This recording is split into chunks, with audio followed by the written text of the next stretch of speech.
So, good morning, everyone. I hope you can hear me. Can you confirm, Tanya?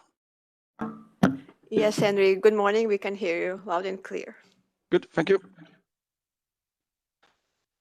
So then, everyone, good morning and welcome to this workshop with the ECHA accredited stakeholders organization and inspectors. Today we're going to be discussing the forum's REF-12 project, and REF-12 stands for Reach Enforcement 12, so our 12th REF project. And that's a project on the enforcement of imported substances, mixtures and articles, so REACH. And this was in course done in cooperation with customs, since this was on imports. I think you can go to the next slide.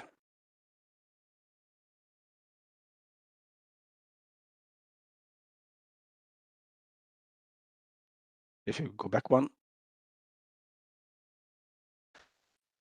So here you have the schedule for today. So we're going to have an open session now. It's going to be between 11 and 1:45 ET, and you have your times in your time zones here on the slide. I would also like to point out, besides all the meeting participants, like now it's 83, I hope there's going to be more joining us.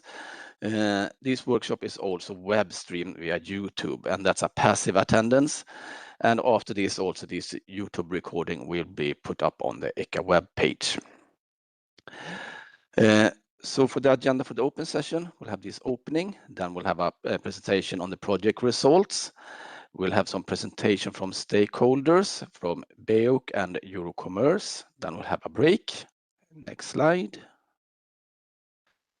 After that, we're going to have a presentation from DG Taxud, and then some national enforcement experience from Belgium.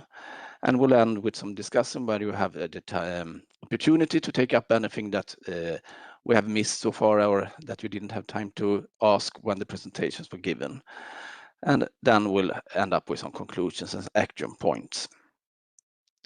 At the end of the meeting, I wanted to let you know that the presentations and summary of the workshop will be available in the event page on ECHA's webpage. For the WebEx participants, you will have a feedback survey. Please fill that in. It will help us to improve for coming workshops. And also for the participant watching via the web streams, you will have a Slido next to the video to provide feedback to us. Can go to the next slide. So for you here in the WebEx meeting, to ask for the floor, so you can ask your questions, please use the raise your hand button so I can see that you requested the floor, and then unmute yourselves after I have given you the floor. And then please afterwards take down your hand again, just press the button again. That way we can run an efficient meeting. And if you have any issues, just please let us know.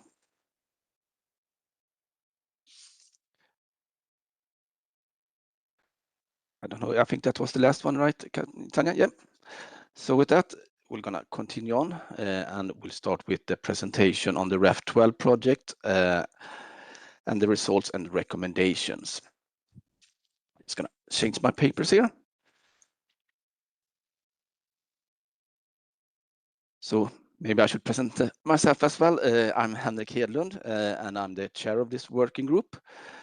And I'm going to give you now an overview of the results of the project with the non-compliance that we found, a little bit on the models of cooperation with customs, some observations with the Y certificate codes, and recommendations for different actors involved in this. I have to say, as the chair of this working group, I'm really happy with a lot of the results that the working group have, I would say, spent a lot of time and effort to dig out, because I think it gives a good picture. So as I said, REF-12 was in the enforcement of the compliance of imported substances and mixtures and articles. The inspections took place in 2024, and the scope was registrations, restrictions, and authorizations. The report was published in the end of last year. You can find it here via a link. There you can also find a podcast with some discussions with regards to this report. Next slide, please. So some overall results from this project. Out of 30 countries, 29 participated, so a very good participation rate, I would say. Over 2,600 inspections were reported in the project, so also a lot of inspections took place. When we checked these different duties, about half was done on registration and half on restrictions and just a few on authorizations. And I'll come back a bit on this later on when we start to go through the individual duties checked. And 46% or almost half was done on articles, and about 25% each was done on mixtures and substances. And it might not be surprising since you have these two different duties that were mainly checked. I would also like to stress that the focus on this project was business to business. So we didn't target private imports per se instead, because this was a targeted risk-based approach, so mainly focus on business to business. Next slide, please.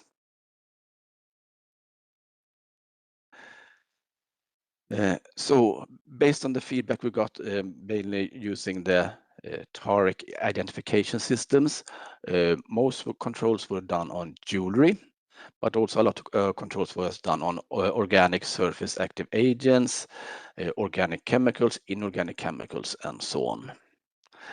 This was not mandatory, so that's why it's not coming up to 100% if you compare it. When we checked the origin of the product inspected, maybe not surprising, most checks were done on the origin from China, but also a lot of checks from United Kingdom, Turkey, India, and US. And also quite, if you compile it, quite a lot from other countries. So next slide. So if you go into non-compliance with registration duties then, in total, we checked 1,211 imports or substances, and this was what was then reported in the project. But out of those, only 803 cases, there was actually an obligation to register. So in other cases, it could be because it was excluded from registration, it was below 1 ton, or maybe the wrong TARIC code was used or something like that. So out of these 803 inspections where there was a duty to register, we found 146 were non-compliant, and giving them a non-compliance rate of 18% in total. If you go to the next slide.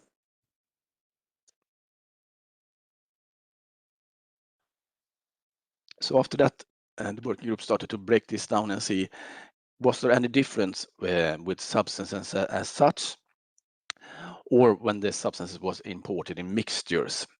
And if you see here on the left, there you have the substances on their own, and the non-compliance rate there was 7%. Instead, when we look into the substances mixtures, we can see that the non-compliance rate was 32%. So I think this gives a good picture that when it comes to registrations, where we have the main problems is not for substances as such, but substances imported in mixtures. I think as an inspector, this was maybe not surprising, but I think it was really good that we could pull out these statistics and actually have it, so to speak, on the paper. Next slide, please. We also broke it down to the countries. And as you can see here, most controls were done with the origin coming from China with 37%. But if we start to look into the non-compliance rate from the country of origin, we can see then that China had a non-compliance rate of 16%. But we had higher non-compliance from UK with 28% and Turkey with up to 48% non-compliance. So you can see here, even most checks were done on China, that's not where we found the most non-compliance in percentages. So I think for your inspectors, this is important to keep in mind in your continued work with checking registration duty and imports. Next slide, please. Then we'll move on with restriction duties. As you can see here, most checks were done on articles, but also 161 controls were done on mixtures. For articles, the non-compliance rate was 17%, and for mixtures, 11%, and the total non-compliance rate done was 16%. Below here, you can see the main product checks, as you see, if you combine them, they make up a lot of the checks done for restriction duties. And for jewelry, that was the very most common control done. We found a non-compliance rate of 18%. For toys, it was 7%, and for textile footwear, it was 5%. Next slide, please. So we dug in a little bit more to this jewelry restriction. And then we have 3 entries that are relevant. That's the entry 23 on cadmium, 24/7 on nickel, and 63 on lead. And what we can see here is that we found most non-compliance was with nickel. We found this quite interesting, so we also compared this to previous forum project with the REF-4, the pilot project on customs, and the REF-10. And we can see here, overall, the non-compliance rates for jewelry is about the same. But what we can see here for REF-12 was that the nickel is a lot higher, and the non-compliance rate for cadmium and lead is lower than what we usually find. So quite interesting. We don't have the information to say exactly why, but it can be based that the targeting might be a bit different when you do it using customs or not. But that would then conclude why it differed with the pilot on customs, because then the approach was basically the same. Next slide, please. Here's also some results from other restriction duties checked. So this was with less controls, so it might not be as we don't have as much information to base this on, but for the inspectors and everyone checking, this can still give you an idea or maybe future targeting that you haven't done so far. So what we could see here was that for super glues and azo colorants, we didn't find any non-compliance reported. For the phthalates, we found 6% non-compliance in toys and 44% non-compliance with plastic PVC bath accessories. For formaldehyde in textiles, we found 7% non-compliance. With chromium-6 in leather articles, it was 16%, and asbestos, it was 25%. I think this was also quite targeted, if I remember correctly. It was a specific product type with this asbestos. And also, we found also a lot of non-compliance with nickel in other metal parts, such as hair clips, single double prong, belts material for jewelry, and so on, with a 65% non-compliance rate. Next slide, please. And also here, we broke it down to the country of origin. So as you can see here, 66% of the controls were done on products originating from China, and that had a non-compliance rate of 13%. 9% were done on controls with products coming from India, but here we found a very high non-compliance rate, I would say, with 6%. So also here, I think it gives a good overview also for your inspectors on your future targeting of future inspections. Next slide, please. Then we move on to authorization duties. As I said in the beginning, here there are a lot fewer controls were reported. It was 25 cases, and 4 of these did not cover substance listed in Annex 14 yet. So this was a small sample, so limited conclusions can be made. So some of the things that you've seen for the other duties, we were not able to produce it because we had too small a sample. But out of these 24 or 21 cases, 4 was reported as non-compliant. Out of these, 2 had an expired authorization decision, and 2 was not covered by either an application or an authorization decision.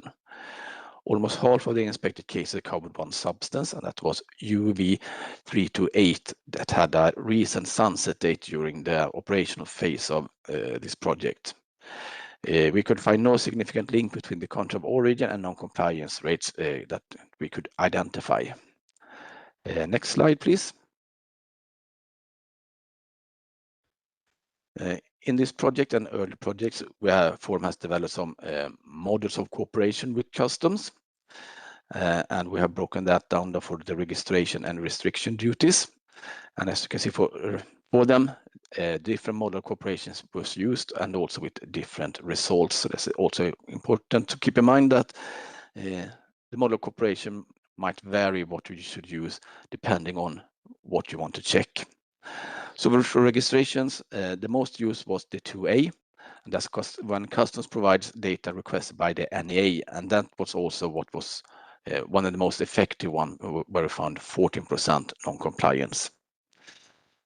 Equally affected was also the model 1D, and that's joint checks by custom and reach NEA. So when you go out and do the inspections together on site or on the customs premises, I would say.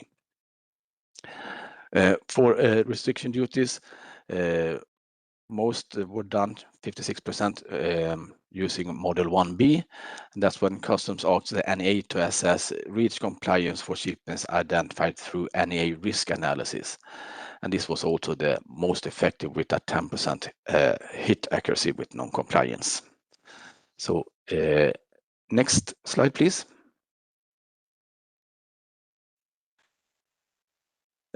Also, we have some observation regarding Y certificate codes, and these are applicable for restriction and authorizations. And these existing certificate codes in TARC only addresses substances as such.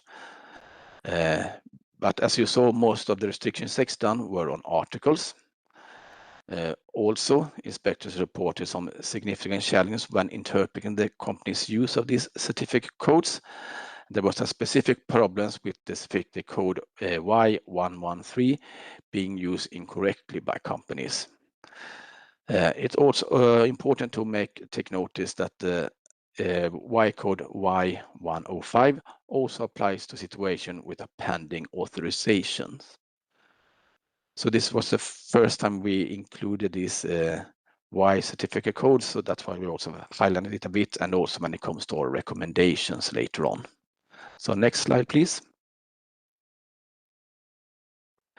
So we'll move on to the recommendations, and we'll start with some recommendations to the European Commissions.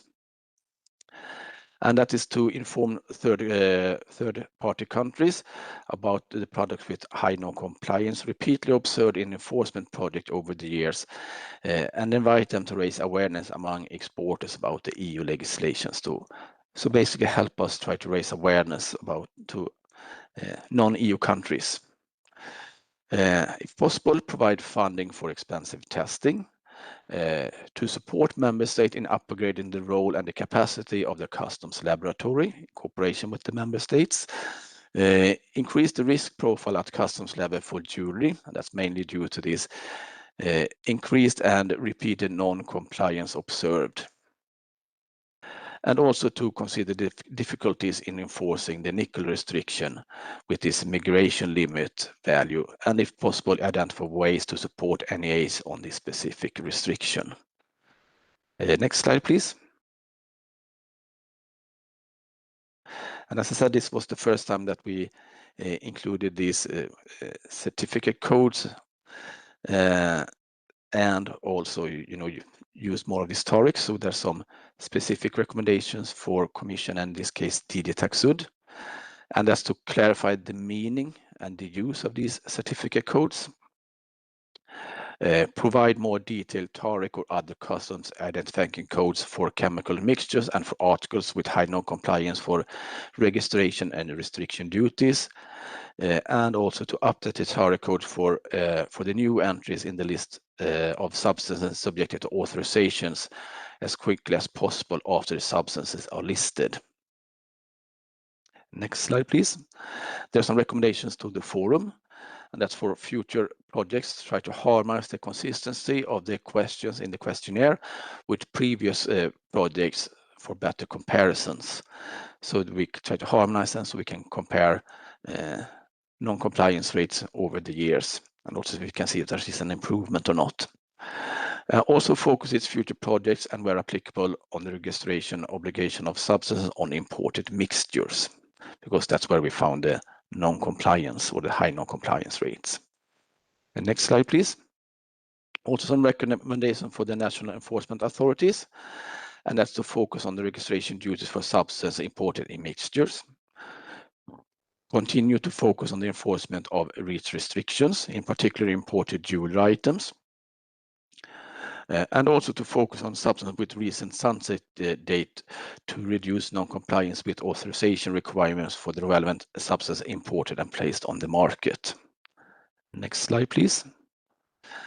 Also then continuing with the national stuff, we move on to the customs. That to encourage broader use of pre-release checks, which allow for more effective prevention of non-compliant goods entering the EU market. To invest in training and operational tools to help customs officials distinguish between cases requiring immediate blocking and those that are suitable for conditional clearance, so where the non-compliance might be healed, as so to speak, or fixed afterwards. Also considering upgrading the role and capacity of the customs laboratory, for example, via funding, technical support and expertise to perform multiple, what we call integrated checks for REACH restrictions. Next slide, please. For member states' communication networks, that's to help promote awareness among importing companies of their obligations, especially for consumer articles containing restricted substance, such as cheap jewelry from third countries, and also on the registration duties for imported mixtures. Next slide, please. And for companies, that's for importer of chemicals and articles, are recommended to become aware of their obligation under REACH and also to contact their national help desk for regulatory advice before the importation takes place. So in REACH, we have these systems with help desk setups, so all member states have this available, and it's a good source of information for anyone planning to import. And also before the import, importers are recommended to acquire up-to-date and consistent documentary evidence providing compliance with REACH. And next slide. I think that was the last one, so thank you very much. If there are any questions, I'll be happy to try to answer them with the help of the rest of the working group present at this meeting. So if you have any questions, please raise your hand and I'll give you the floor.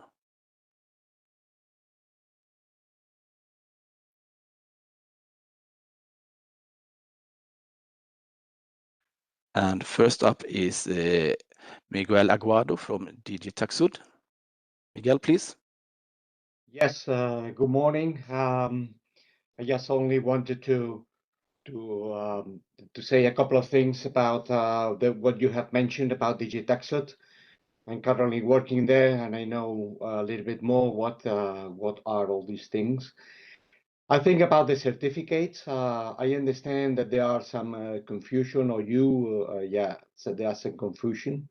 You have to consider that the certificates that we use in DG Taxud are globally really always the same. It does not apply only to REACH, but applies to all the legislations that we are integrating into customs. And then I think it could be a good idea really to try to have some exchange of information between the forum and us, really to try to explain a little bit better how these certificates runs and how they are created. We are trying to put all the restrictions as soon as possible really into TARIC. This is I'm going to explain a little bit more about TARIC, but this is something that we need to and we are doing yes every time that it comes. I think in general we don't take so much time to go really into life into TARIC when there is a new restriction. We are watching every day really the law, really the European the European law, and then we are checking. So we are including every day really of these things. Then I think we are working on that really to make that really public available really as soon as possible. Then the last thing that I want to mention is about cooperation. We in DG Taxud, we have a good financing really that we have started 3 years ago, and where we are helping really customs laboratories in order to be more prepared for checking. we are not only checking really rich products, but also we are checking everything that comes through customs. But we are getting better and better equipped really for the customs laboratories to check, because some of the legislation are difficult really to be checked, as you have been mentioning really on that. Then we are happy to cooperate also with the national enforcement authorities. Really, we have a network of the CLEN laboratory, of the customs laboratories network, where also we are having really a lot of information really, and the rich analysis really is part of it. They just only wanted to have a little bit these comments just for the audience, really that are doing that. I'm going to say a little bit more during my presentation. Thank you. Thanks for that, Miguel. And we look forward to your presentation later on. And nice to have you back in the forum. I don't see any other requests for the floor. Evie, I saw your hand earlier, but it came down. But now we have one from Dennis Verbey from the Netherlands. Dennis, please. Yes, thank you. Thank you for the presentation. It was very clear. I was wondering, is there a comparison with earlier REF projects or other projects on these products checks? So, are the results getting better, or are they getting more worse than before? That would be interesting to see. Yes, we have some comparisons, a little bit what I showed you on jewelry and also on the other ones. We can't really say that if there is an improvement, and also a little bit it might be because the questions we have in our different projects are not asked in the same manner, or it's not targeted in the same way. So I think based on that, it's hard to say if there's really been an improvement. But we have made an effort to try to compare these results with earlier results in the forum project, and that's also in the report. Then next one is Evie Motsepai from Eurocommerce. You can hear me? Yes. Great. Thank you for your presentation, Henrik. It's always very interesting to see your work and the work of the authorities. I'm very curious about any observations you made with regards to the only representative. Is there any interesting observations or not in terms of how the checks happens with regards to that operator? I'm just checking if Erik or Marcus is with us that did that part, but I don't think we got that because we didn't answer those kind of questions more than what you saw in the presentation, that it's used quite a lot. So we were mainly focusing trying to find the non-compliance. So if there was an OR, we didn't follow up and check the OR. At least not so it was reported. However, we are currently running a pilot project on ORs. So that's on the way as well. But I don't know if there anyone from the working group that would like to add something. If so, please do so.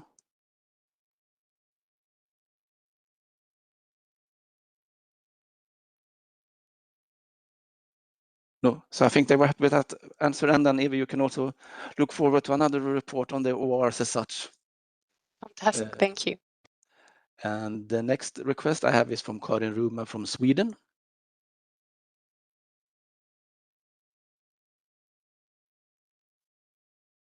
I can't hear you, Karin. You're unmuted, but I can't hear you.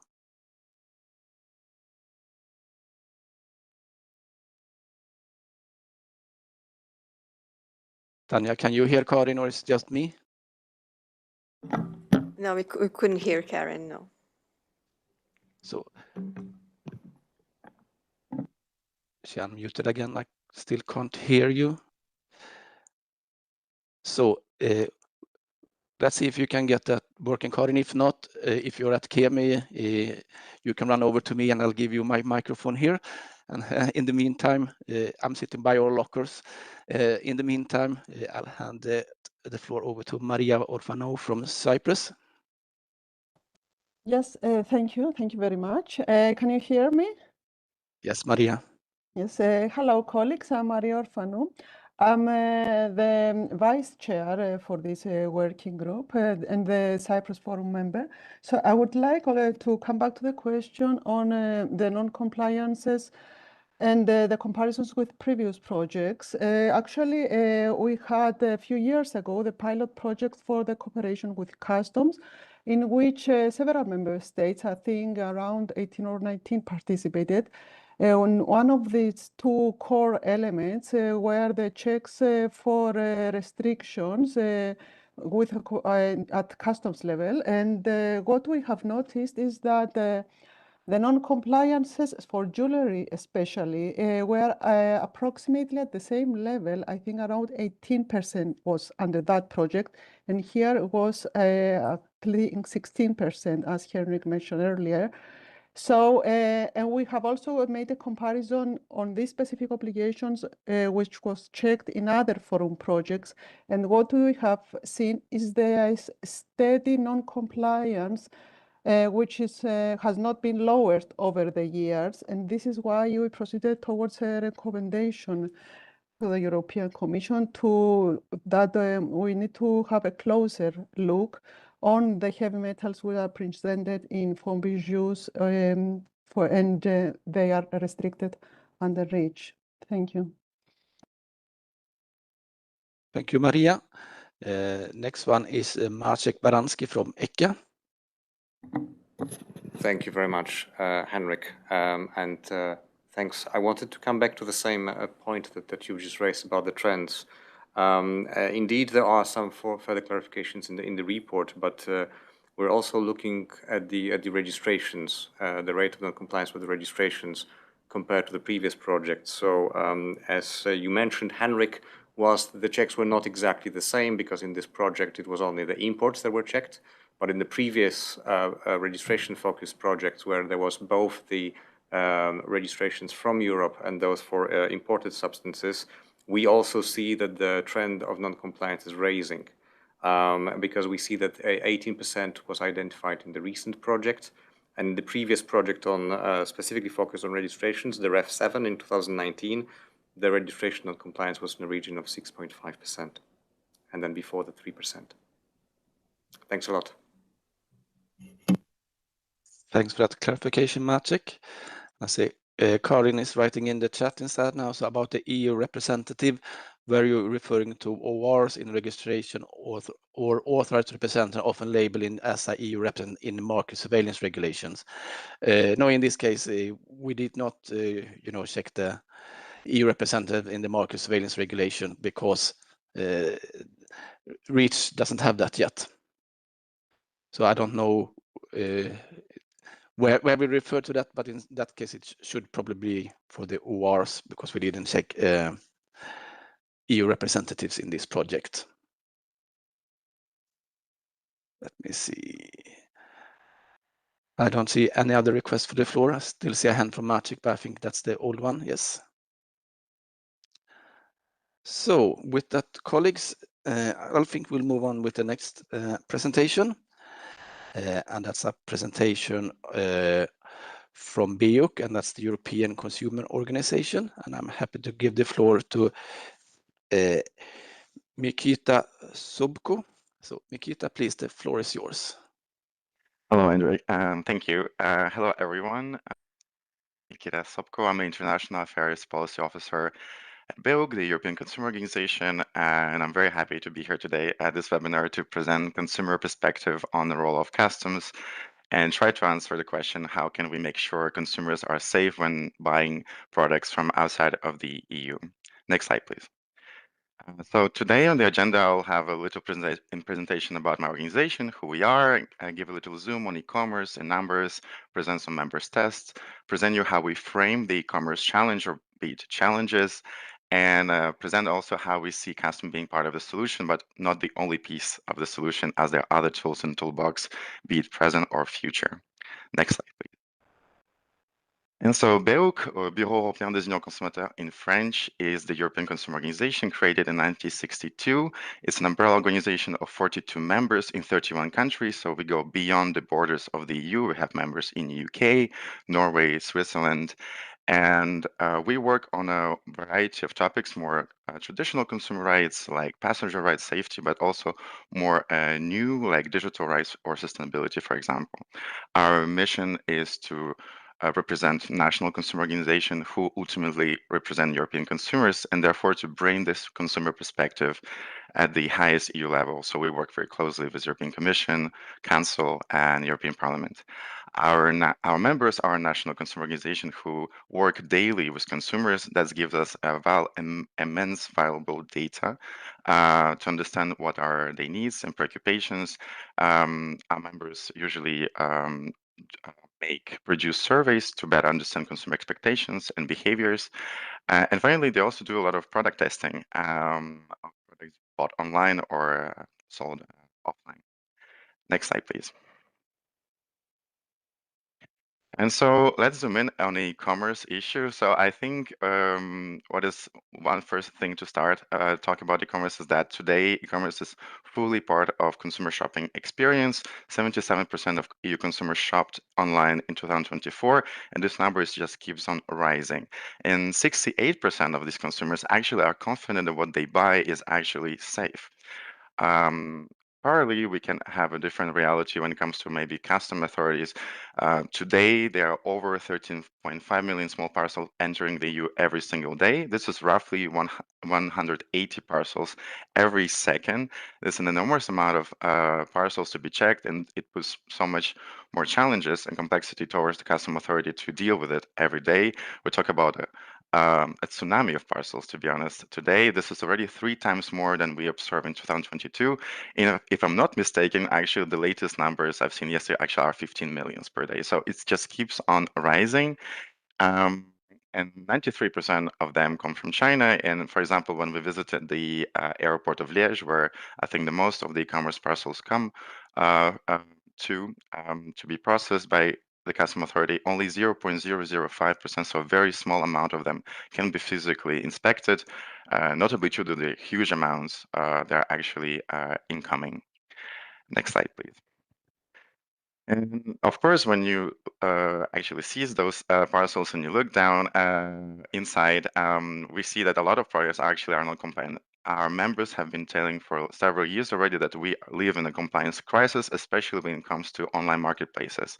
So our latest test by members dates back to November 2025, and we tested 162 products in 3 categories: electronics, toys, and jewelry, and we saw that 69% of them failed to comply with EU safety rules. For example, to start with toys that are destined to children, 53 out of 54 did not respect EU rules. It could have issues like excessive noise or some choking hazard with very small pieces, but also some chemicals that are not allowed, or at least in those limits, to be included in those products.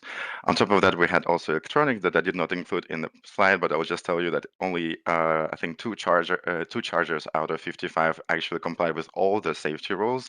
But very interestingly, the test we did on necklaces, 5 out of 54 did not comply, but there was just one that exceeded the amount of cadmium by 8,000 times, which is quite worrying, if you ask me. And even if it's just one, it's still quite concerning. And also, we saw also excessive nickel test results in several other ones. Next slide, please. And so when talking, and our results actually are confirmed by custom authorities. I saw this very recent publication by DigiTaxud when talking about this collective operation done by custom authorities, but also in cooperation with market surveillance and food safety authorities when they seized 3 categories of products: cosmetics, food supplements, and protective gear. And they saw that majority of these products that they seized actually did not comply with EU rules and product standards, and some of them included forbidden ingredients that should not be a part of these products and should not reach in consumers' household. Next slide, please. So on top of this safety issue that we definitely see in e-commerce, there are actually other aspects of it. That's why we rather would call it challenges rather than talking just about one. We also see the impact on the environment because, as you can imagine, this high volume of low-cost, short-lived goods contribute to unsustainable production methods produce of excessive waste, but also contribute excessively to carbon emissions because most of these parcels actually today are brought by planes, usually from China.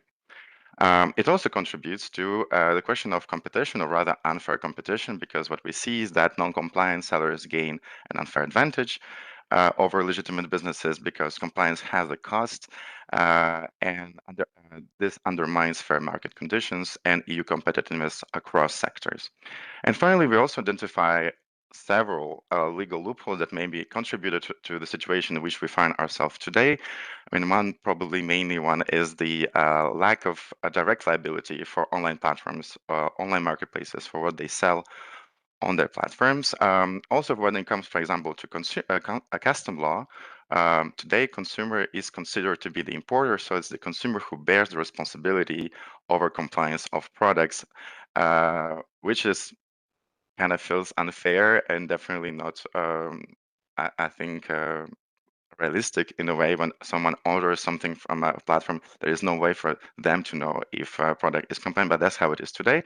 So definitely that contributes also to the situation. And on top, there are also rules such as, like, for example, de minimis rule that is now, of course, abolished, but for a long time, it contributed to financial fraud because a lot of products will be undervalued to not to pay custom duties, but also the simplified procedure contributed to have less data for custom authorities to maybe do better risk assessment throughout their operation, but they wouldn't because that kind of simplified procedure only allowed to have a limited amount of data.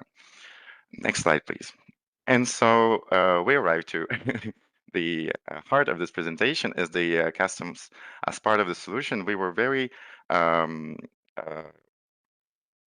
with the Commission when they did the proposal in 2023.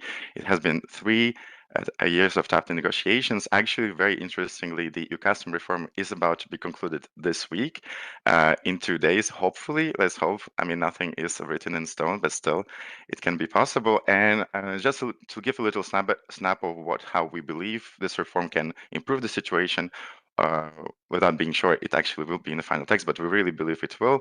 Let's start with the first pillar is the need for stronger cooperation across the EU, because what we see is, although we are in a custom union, there are definitely big differences between member states, and therefore there will be this one centralized authority, ECHA, European Custom Authority, that will harmonize enforcement practices across member states. There is also this idea to make a more data-driven, digitally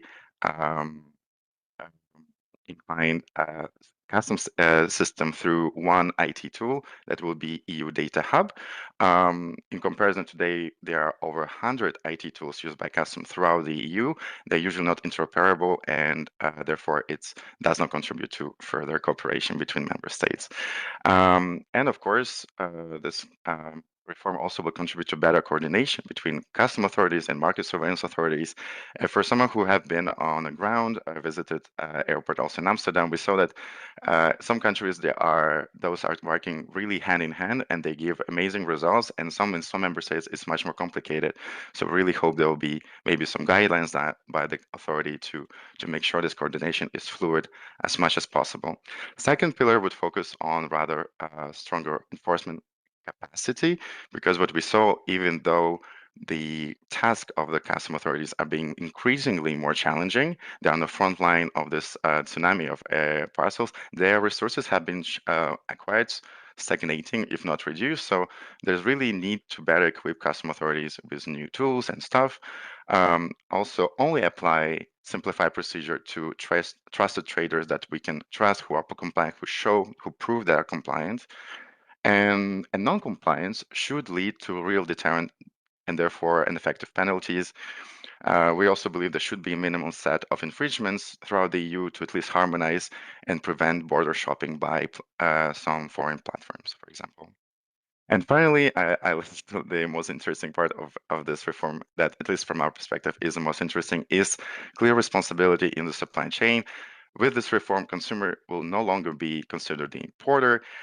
Online marketplaces and sellers will bear responsibilities for the imports, be it fiscal, so payment of duties, custom duties, for example, or non-fiscal, so compliance with safety and sustainability rules, for example. But actually, I think there are over 300 legislation custom authorities apply today.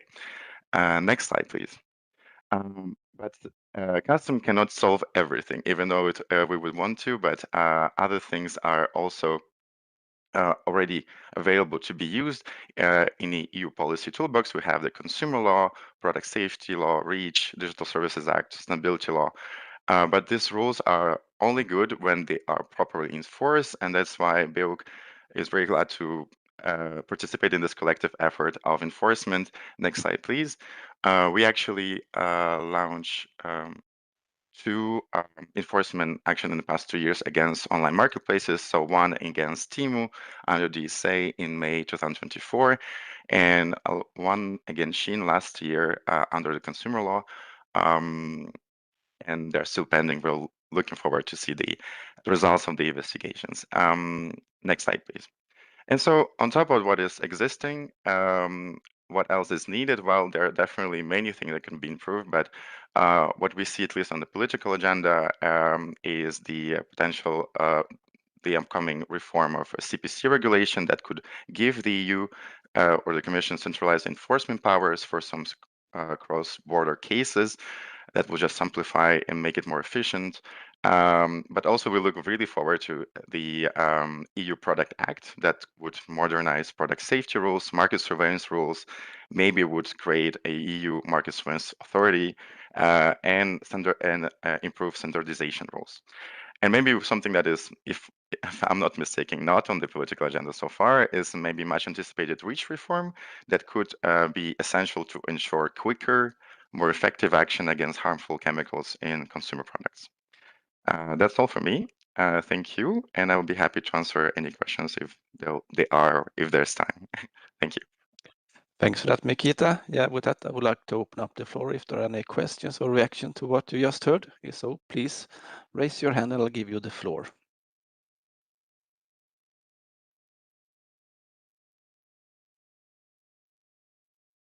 And the first one is Miguel from DG Taxud.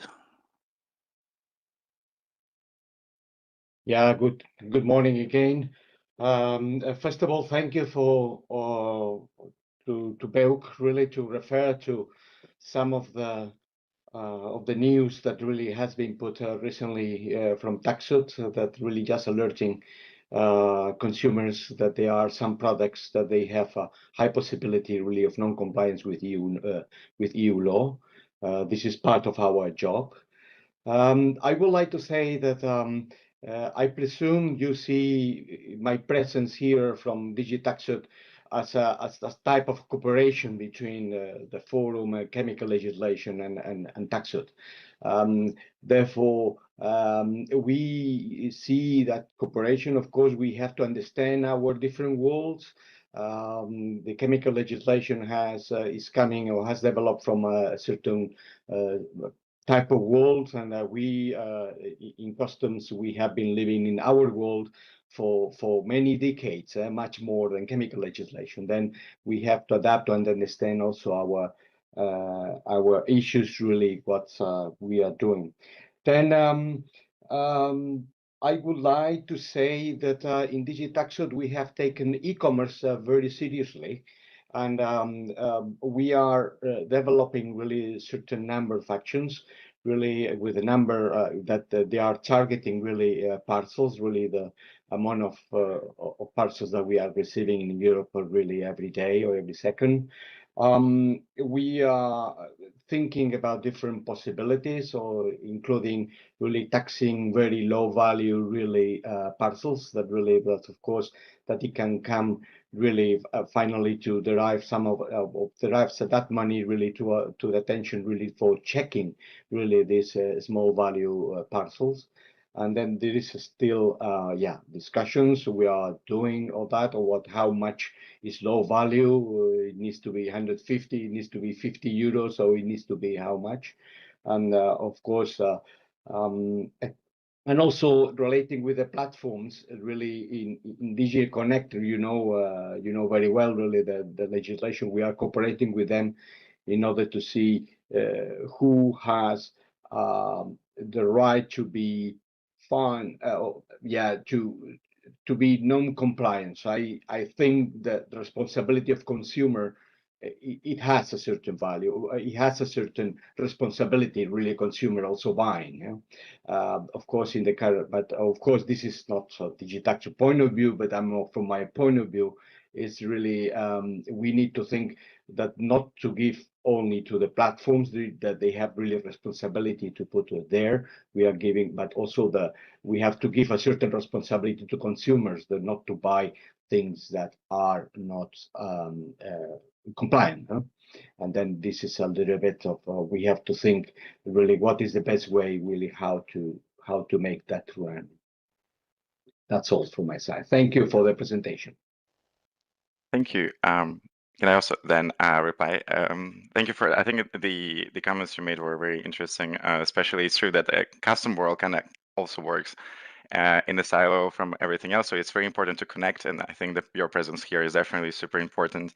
And it's true that Digitaxo has been focusing a lot on tackling e-commerce, and especially maybe taxing more, but or putting all kind of fee being handling for others. I mean, it's good to gain more money, but the idea behind should be to produce more compliance and not just making players pay more for still non-compliant and therefore probably dangerous good that can arrive to the consumer. And when it comes to the consumer responsibility, I think it's very difficult to talk about the consumer responsibility in the digital world when there's such an asymmetry, when the platforms has all the information, when they are proven to actually manipulate the consumer behavior with like ads or dark patterns or anything else with hidden fees, and therefore before actually receiving the product, it's very little responsibility we can put on them, and we will not prevent consumers from buying because consumers should trust in the market in which they are. And actually, I think the European market is one of the best markets in that way. Consumers really do believe and trust it. So we need just to uphold that standard for a little bit longer. That's why there are other laws, for example, Digital Fairness Act, that might be coming to actually contribute to rebalance this very unbalanced dynamics that exist between platform and consumers. Today is really hard to say to what extent consumers do have a responsibility in that, because there's no transparency that much. But that's just my comments. Thank you. Yeah. Thank you. But yes, we have to have a certain responsibility. We as a consumer, I'm also a person, I'm a consumer as well. And also we have to be careful where to go to shop and all this. I know the shops, and we have to think about them. Yes. Thank you for your attending your presentation. Very nice. Thank you, Miguel. Thanks for that. I don't see any other requests for the floor, so thank you very much for bringing this to us, Mikita. It's much appreciated. And we'll move on with the next presentation, and that's from Eurocommerce, and I'll hand the floor over to Evi Mutsipai. Evi, please. Thank you, Henrik.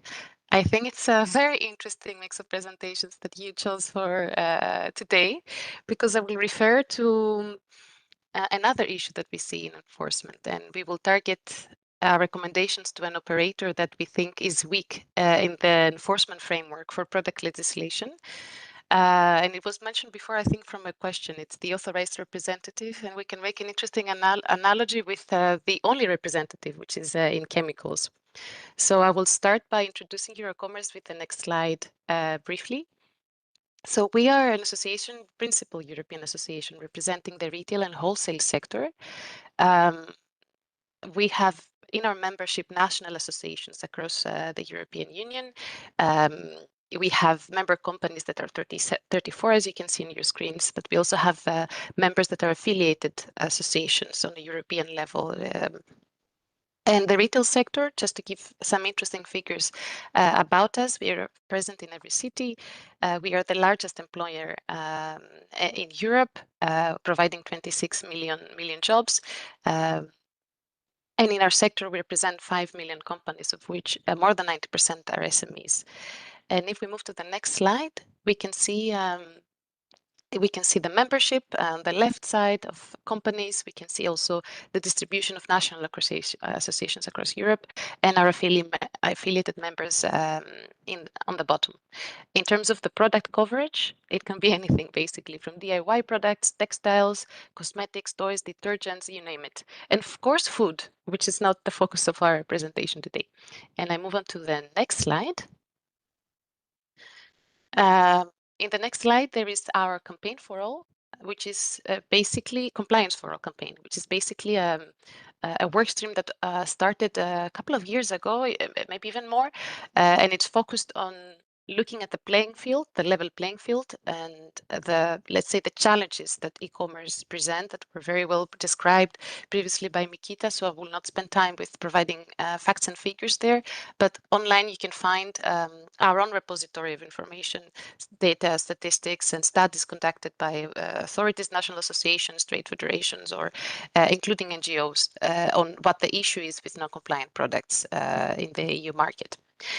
And I will move on to the next slide, where I would be happy to present to you our, let's say, where we focus our recommendation, which is under the European Product Act. And particularly, I highlighted it in yellow, it is the market surveillance regulation, which is the legislation it is the legislation, I guess maybe you all know, that handles compliance, product compliance, safety, the coordination between authorities and customs. And it's being revised currently, alongside the new legislative framework and standardization regulations. And what we know, and this is the Commission's decision, of course, but the Commission has expressed the intention to merge these legislations in the European Product Act that will provide the horizontal framework for product compliance. And I will show you in the next slide why we focus on the market surveillance regulation to attack this problem of non-compliant imports. It is particularly Article 4 of the market surveillance regulation, which is basically the article that provides the framework of an irresponsible person. There has to be an irresponsible person for products that are in the EU market. And this irresponsible person has to provide information about the product compliance to authorities in order to ensure that the products are compliant.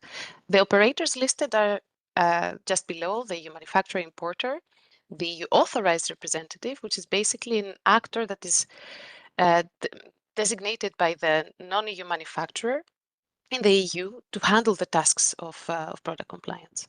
And then there is the EU fulfillment service provider. The scope, when it comes to the scope, you can see that the coverage is about 18 regulations and directives. So it's not every possible product that falls under this. However, with Article 16 of the General Product Safety Regulation, there is also more legislation coming into the scope. But this is the structure. That's why I presented it to you, to then be able to target a bit what is, in a way, wrong with Article 4 at the moment. And it's not just us observing it through our experience and our discussions with members, it's also an evaluation report published by the Commission on Article 4 of the Market Surveillance Regulation. And since Miguel is here from Customs, this report was published in 2025. It also mentions that there is a challenge with customs authorities to check Article 4. So there is a section in the evaluation report that tackles that. Anyway, I mentioned it as an interesting point. And then going to the next slide. This is a bit of an oversimplification, but just to visualize a bit what happens on the first row, we usually have an EU manufacturer, or we have an EU importer, and these actors are fully responsible for product compliance because they are the actors that place a product on the market. And I know that in terms of terminology, this is different from chemicals, which is making available. But product legislation, these two operators are the ones that the first make a product available in the EU market, and they bear the full responsibility for compliance. Then the EU distributor. simply makes the product further available on the market, so they don't bear the full responsibility for product compliance. But of course, they have duties of care with regards to products and documentation. And then these are the actors that usually are in between the business and the consumer. In the row below, we can see what happens with e-commerce. You go in a web shop as a consumer, very well described by Mikita. You order, and effectively, there is no EU operator that intervenes between the consumer and the product. You simply directly import a product, and it arrives to you. In theory, in between the non-EU manufacturer and the consumer, there is the authorized representative, but it is in red because it doesn't really work. So in practice, currently, a non-EU manufacturer directly ships the product to a consumer. And of course, there's no jurisdiction. You cannot go against a non-EU manufacturer. So this is an issue of accountability that I will describe in the next slide. This is again another visualization, and I included the evaluation report for Article 4 of the Market Surveillance Regulation just to have it easily there. But as you can see, in the case of an authorized representative, there is not responsibility for product compliance. As I mentioned before, an EU manufacturer and EU importer are fully responsible, but the authorized representative has administrative tasks. They don't, they're not a full operator in product legislation. They basically are there to hold some product information, the compliance reports, labs reports, depending on the product and what the product, whether the product needs a conformity assessment or not. They are there to hold that documentation, but they do not bear the responsibility as EU manufacturers and importers do. And then I move on to the next slide. So these are the, let's say, cascading issues that we have identified with the authorized representative, who, as I said, when there's not an EU-based operator, there has to be one there. So if you have a product listed online, there should be normally the authorized representative. However, sometimes there might be for a product listed online an EU authorized representative, but in fact, it's fake information, it's fictitious, it doesn't exist. One issue. Let's say that they do exist in certain cases. They do exist and they are listed, but you call them and then they don't have a mandate for that product listed. Let's say that they exist and they do have a mandate. They're not responsible at the end for product compliance. The product might be faulty, the product might be missing lab results, but it's not their problem at the end. So in fact, there's a very interesting enforcement gap of when it comes specifically to the challenge of e-commerce. You have an actor that has to be there. Sometimes they're not there, sometimes they don't have a mandate, but regardless, they're not a full economic operator in product legislation with full responsibility.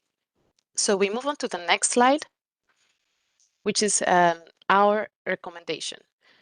This is the problem, but this is fleshed out in written format because I know the presentation will be published, so it would be nice to have it not just in a visual format, but in a written format. But I will go to what we want, what we recommend, that there should always be, for any product, an EU responsible person that is fully responsible for product compliance, because this is what happens with products made in the EU or with products for which there is an EU importer. There is always an economic operator. You can fully hold them, that you can fully hold responsible. And this is what we want for products also shipped directly from third countries to the EU.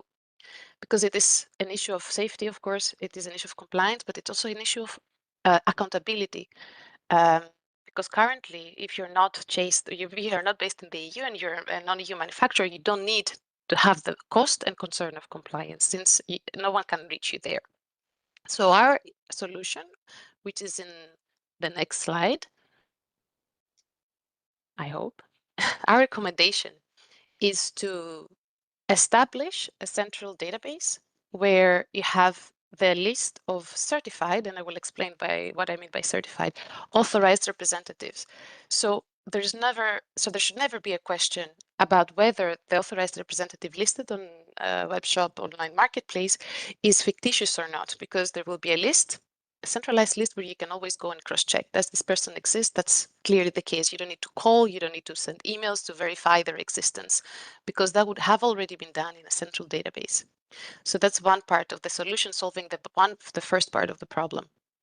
The second part of the problem that we want to solve is the verification of their capacity to act. And there is, in product legislation, there is notified bodies can do conformity assessments and check products. But what we want to recommend is some type of way to certify also the capacity of this actor, of this authorized representative, towards product compliance, towards taking corrective action for a product that is not compliant, but also their capacity to be able to check the product, the lab reports if necessary, or the conformity assessments of products, depending on the products that they're handling. And that's another important part. And then, of course, there is the issue of how do you verify the authorized representative for the products listed online. And of course, that's where we see the role of a twofold role, one role for online marketplaces, but also a role for digitalization. And our recommendation is for online marketplaces, when they list products from non-EU manufacturers, when there is not an EU importer or EU authorized or EU manufacturer, they would of course have to verify that for the product listed, there is a certified authorized representative, and they could do this from the central EU database. But of course, they would have to do this and check the mandate of this authorized representative. And this is where we come a bit in a paradox with DSA. Under DSA, the Digital Services Act that monitors platforms, online marketplaces do not have, let's say, general monitoring obligations. Therefore, if we make this task really laborious, there might be a conflict, legally speaking, with DSA. So our recommendation is to use digitalization in order to automatically make these checks from the marketplaces to the database of certified authorized representatives. I may be going into too much detail, so I stop here and I go to before I go to the next slide, I would like to also mention that some open questions for us is how do you automatically do these checks? How do online marketplaces perform these checks? And of course, what is the role of the upcoming digital product passport there that can also automatize things? And of course, there is a registry where all the DPPs are supposed to be in the future. And going to the next slide. There is also talks about an EU market surveillance authority. And there is questions that the Commission has shared with this regard in the impact assessment for the revision of the market surveillance regulation. And it is an interesting idea, but of course for us it's more of we have certain caveats actually, yes. And before introducing another authority, because we know there's many of those for different types of legislations, we just want to make sure that it's of added value. So we first recommend to assess what are the tasks needed to be centralized in let's say, a horizontal authority. We also strongly recommend that the work of an EU market surveillance authority complements, does not replace the role of market surveillance authorities in member states or inspection authorities in member states, because they are the ones that do the actual legwork at the end. And thirdly, if there is such an authority, it should have real powers and an actionable mandate where it is indeed needed. And then we go to the next slide, where very briefly there are some recommendations for a possible role for an EU market surveillance authority, without us making the recommendation that it should exist or not. We are also assessing this, and we're trying to be more specific. But to some extent, there could be this authority that it could manage, or it could help with engagement rules for authorities, coordination on across European level, but also across different legislations, because here we are indeed focused on chemicals, mixtures, and articles, but there is also many ways that a final product can be non-compliant in terms of, let's say, a toy of chemical safety, or a toy in terms of mechanical safety, and different legislation might apply for the same product. How do we prioritize? And then, of course, in some cases, in terms of systematic non-compliance of certain operators, or whether there is issues that we see across different member states, maybe there could be a power for that authority to initiate or take over investigations that have a cross-border wide issue. when it comes to the authorized representative recommendation that we recommend, it could be the case that this authority could also manage and the functioning of this system, of the central EU database, of certifying those authorized representatives, for example. Knowledge management could be also one of the roles, facilitating knowledge, cross-border sharing, data sharing. Penalties, I think, were mentioned before. We know that the penalties is an issue of member states and a competence of member states, but there could be some transparency. There could be some, let's say, more systematic way of looking at how the penalty system work, and that is a role that this authority could take. And an interesting buzzword that has been used, I think, and you've heard it of before, is the enforceability check that can be done whenever there is legislation that is being revised, for which there is an impact assessment. An interesting test to apply is to what extent the provisions introduced are enforceable, and of course, how can we ensure enforcement in the future? And this concludes my presentation. And the next slide, any question that you might have, I'd be happy to address. Thank you very much for this, Evie. Yeah, with that, I would like to open up the floor if there are any questions or reactions to what you just heard. If so, please raise your hand and I'll give you the floor.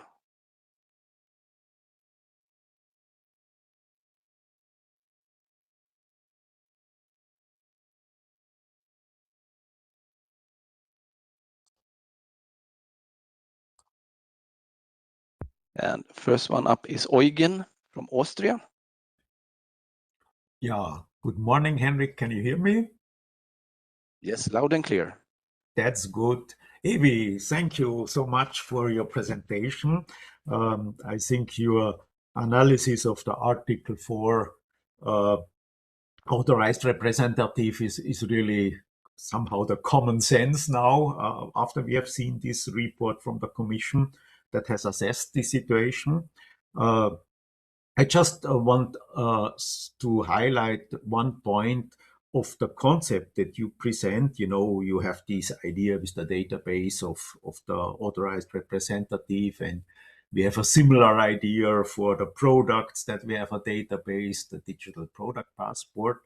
And all these elements, if we do it smart, can really quickly help to limit the import of products where this documentation is not complete, insofar that maybe with automated systems, customs simply refuses the procedure to put it into free circulation. And then, of course, the actors will have a problems, and hopefully they bring these databases in order and have the correct information there.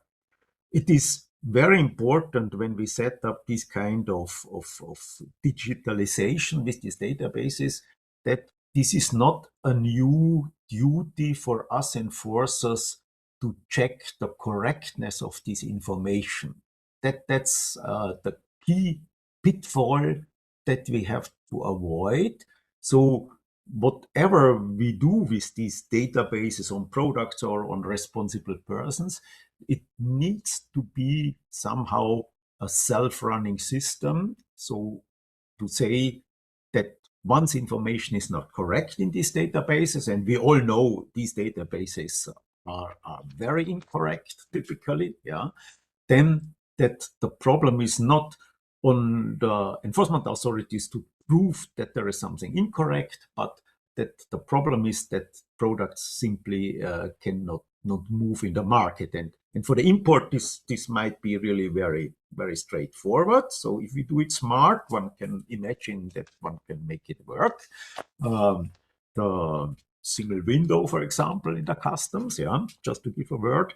But in the internal market, this is much more difficult. So this is then, of course, a little bit outside the scope of this workshop, because here we talk about import. But we have to see that it is balanced always, the import and the activities in the internal market. And we have really to see that also for this only internal marketing of products, that we have so the same efficiency. And this is, to my understanding, a little bit one of the challenges where we have to keep an eye on. But all in all, I completely agree with your analysis, and I really hope that our colleagues, which are now doing the legislation, which negotiate the legislation, also for this European Product Act, that they really do a good job, and that we then have a good working environment in the near future. Thank you, Eugen, for your comments. Very interesting to hear that you're also looking into databases and automatizing, digitalizing. And I completely agree with you. It's impossible to check the correctness of 15 million products. I don't remember what the figure is exactly. Products entering the EU every day. It has to be more systematized. And that's why we want to focus on making sure that there is someone based in the EU that is liable, that is fully responsible, because that is one of the ways that we think, let's say, there would be accountability, and for that reason, more compliance. I mean, EU operators in the EU, one of the reasons to be motivated to be compliant is, of course, that they are under the direct eye of the authority. If there's anything wrong with a product and there is an EU-based actor, this EU-based actor can be directly held accountable. So there is a lot of anxiety and effort in making products compliant. And therefore, for these products, if indeed there is a system that you cannot evade, a system where you have this authorized representative that is fully responsible, then of course the services of this authorized representative will be such that a non-EU manufacturer would have to really invest into to make sure that everything in terms of product compliance is there, and hopefully that will make your work also a bit easier. But yeah, thank you for your intervention.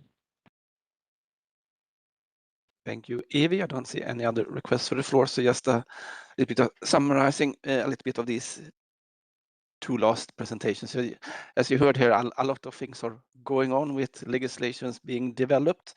So I think we're all looking forward to the outcome of that and see if and how that can hopefully help enforcement.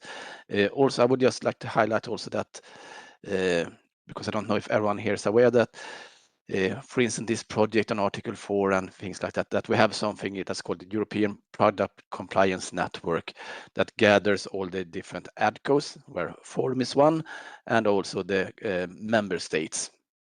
And it has its work program and several subgroups dealing with different issues, such as e-commerce. There's one on the products at the border. It's been developing a subgroup on checking that legislation is enforceable and so on. So a lot of these things are also, I would say, a little bit ongoing under this umbrella of the EU PCN. So I see, Evie, you have your hand up if there's something you would like to add, or?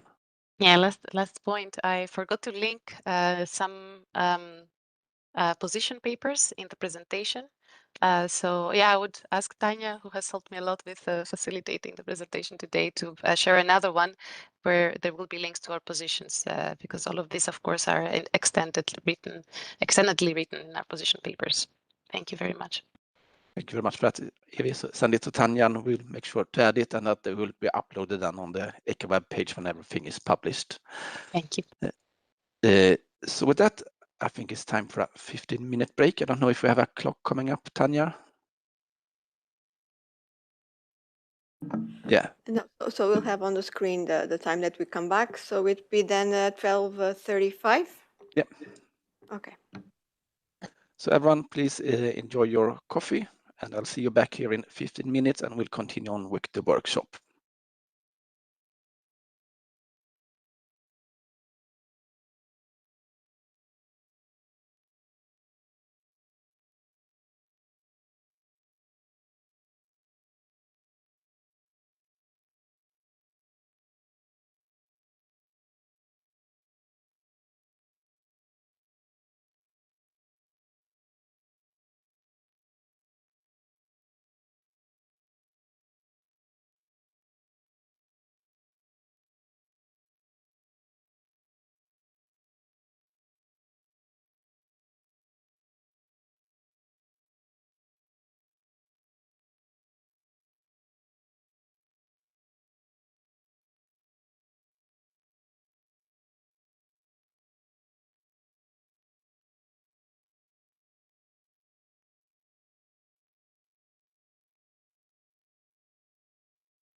So welcome back, everyone. I hope you enjoyed your break. We'll continue on with the workshop now, and we'll have the next presentation, and that from DG Taxud and Miguel Aguado. Miguel, please, the floor is yours.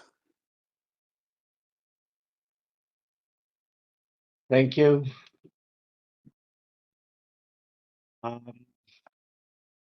First of all, thank you very much from DG Taxud to have invited us really to provide a small presentation about some tools that we have already in Taxud in order to enforce or to support really the enforcement of chemical legislation. That is also not only applied to chemical legislation, but all types of legislation. But I think there are some elements that really I want to go through today to say that chemicals has taken really a special role in customs, and we have developed different type of measures or information in customs. Yes, I'm coming from DG Taxud. My name is Michelangelo Aguado Monsonet, and then formerly I was working in DG Grow, and then I was also in the forum, following the forum as well.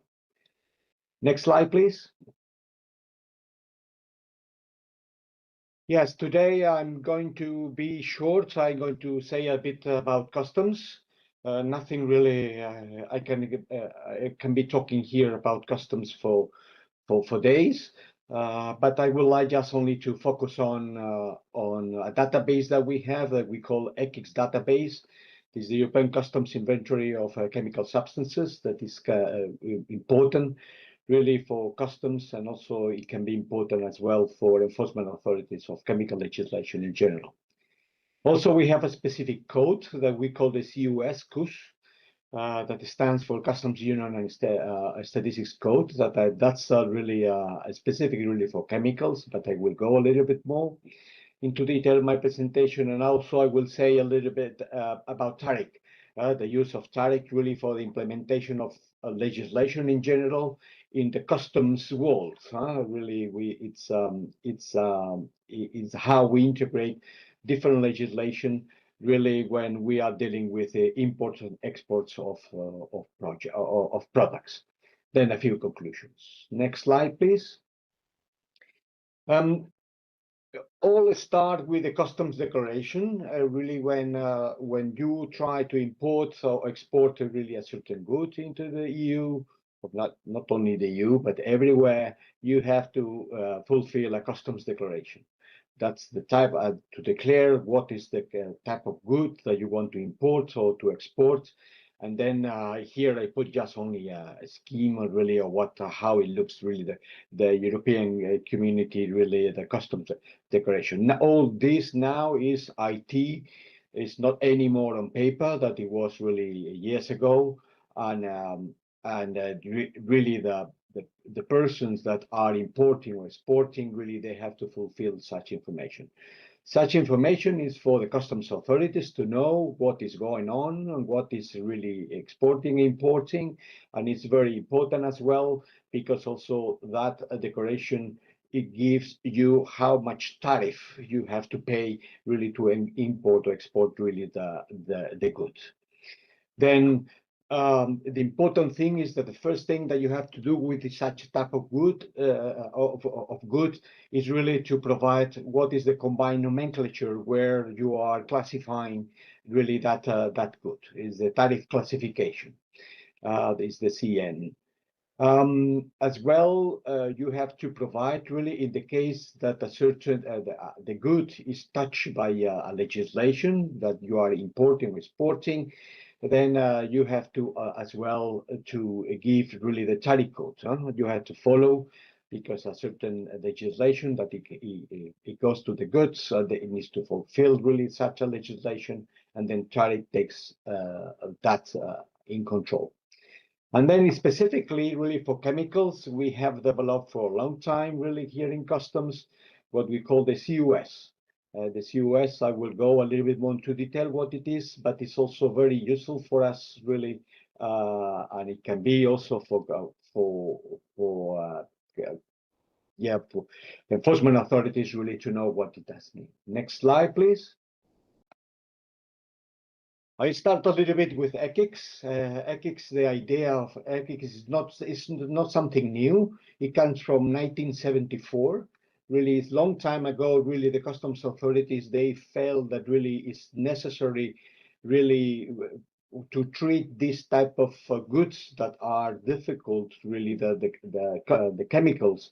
You need really to have a consolidated view at European level, really, on how to classify the chemicals.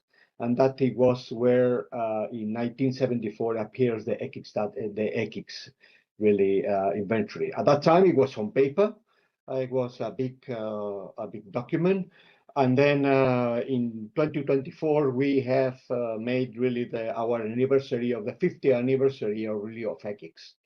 At the same time, also in 2024, we have made really the 25th anniversary of the CLEN network. This is the Customs Laboratories, the European network, where we have as well really a network where all the customs authorities are cooperating in order to enforce really legislation that is enforced by customs. And customs laboratories are very important really to know what is the good about. And sometimes also they need to see if the good really complies with the information. Then this ECHA database has been, this ECHA document was put really in the beginning of this century really as a database, and now it's a database that can be found really very easily on internet. Next slide, please. Yes, I don't go to detail really the ECHA database. Then for every chemical that is included in the database, we have names, we have identifiers, we have as well links to the European Chemicals Agency. That is also something that we have done really some years ago. Also, we have regulatory information about the chemical. And the two main things that we have as well are the CUS, is a unique identifier for customs, really for chemicals. And also we have the tariff classification, as we said. As I said, really tariff classification is important because it rules how much you have to pay on tariff really on importing, or how much you don't have to pay for, because sometimes there are some goods that really coming from some countries that pay zero tariffs. And of course, there is as well some translation, that there are translations of the chemical names. Typically, the names of chemicals are very difficult really for normal people. And then what we are trying to make as well there is a translation of the chemical names. Next slide, please. We have now more than 90,000 products really in ECHA database. We have made a huge effort last year really to include many chemicals. We have included more than 16,000 products in the database. And as well, that's important thing that also in order to understand a little bit more the chemicals that we introduce in the database, we as well we introduce chemical structures. Sometimes the chemical structure as well is important because it rules the classification. It really depends on how the structure is. It's classified in one place or another, and then at the end, really how much you pay on imports or export duties. Next slide, please. We have chemicals all around, really in the CN code. The CN code has 97 chapters, and we have chemicals almost all around. We have to say that really the first half of the CN code are the main chunk of really chemicals inside. When we talk about chemicals, we talk about food additives, we talk about minerals, we talk about fuels, the typical chapter 28 and 29, that inorganic and organic chemicals, but also we talk about pharmaceutical, fertilizers, dyes, oils, and others. We have some specific also chapters for metals, and that's the reason why we have typical the chapter 70s that are for metals, and then we have also there. As you can see, the type of chemicals that we have on the numbers, the mass majority are organic chemicals. That's normal. That is what chemistry says, that really mainly are organic chemicals all around. And then you see a little bit how much really compounds we have in the ECHA database.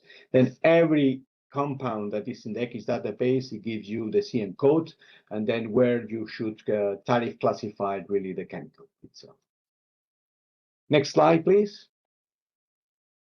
Yes, also the ECHA database is really huge. Yeah, it's really used. Many people really from all around the world. We have more than 50 million really hints really in our database in the last 2 years, 24 and 25th. The main reason is because one of the codes, the COOS code, is going to be compulsory in 2027, and that of course has increased really the number of people that going really to the ECHA database. We are receiving many emails as well, really to our functional mailbox, because many times the traders, they are not chemists and they don't know how to classify chemicals, and they come to us on how to classify these chemicals, where I have to, how much money I have to pay for it. Next slide, please. We have chemicals of everything. As I said, really, we have all type of, we have currently more than 90,000 chemicals, but we try to include all chemicals that are coming to our radar and our information. We have international regulations, like chemical weapons, also from World Customs Organizations, so WHO. We have international regulations like Rotterdam Convention, also Stockholm, Montreal. We have plenty of chemicals that they are subject to import or export controls. For instance, there are some military, for instance, now defense really goods that we have to take into account. Also sometimes, and of course, we are putting many of the chemicals that are regulated. Wherever we see that really there are some chemicals in some regulations, we try to include those chemicals into ECHA database. And of course, REACH is one of the sources of information. And as I said, we are having really regularly contact with ECHA, really to provide us information on new chemicals that are coming to the ECHA remits. Also, we, as I said, we have also chemicals that are outside really the regulated products, but also they are traded, because of course ECHA is the main essence of really of ECHA are traded chemicals, but not all of them are regulated, and that then there are a lot of economic operators that also they are asking for classification of these chemicals and others. Next slide, please. The ECHA database is not something that we do alone. We in DigiTaxud, we also involve the member states. They are really giving, we are making consultations with the member states on the classification of chemicals. We are regularly consulting with chemical experts really on the classification of chemicals, and we are discussing really the classification of them. The vast majority, we have developed really a certain knowledge really in the member states, also in DigiTaxud, in order to follow really, and the vast majority of chemicals, there are agreement between member states and the Commission really on how to classify. But there is always the but. There are some chemicals that there are always some discussions among experts really that we have to go really into to debate really with the member states. Then we are discussing that in dedicated meetings on how to classify chemicals in one side to another. For us, it's very important really for classification. Our job is mainly on classification. We are not saying that we are going to put that chemical in that code because you pay less or you pay more. It's a really poorly really an academic or semi-academic really efforts really, because we don't care how much money really you have to pay for that chemical. Then There are certain rules that you have to comply. There are plenty of information really that at the global level, and then we are taking all that outcome really to classify chemicals. When everything is correct and the member states agrees, that we make the chemicals public available, and you see it now, the 90,000 currently public available. Next slide, please. Yes, and I would like just only to, if somebody is interested really on ethics, there are a couple of things that now they are important. There are small training really of 10 minutes how to use ethics. Really, sometimes it's also always good. You know, for us, it's evident that we are using every day, but not for everybody. For people that is using only once per year or twice per year. Then we have developed really a learning course on this, how to use the database. And currently, since a month ago, also you can download all the chemicals really that they are in ethics. They are also in Excel file.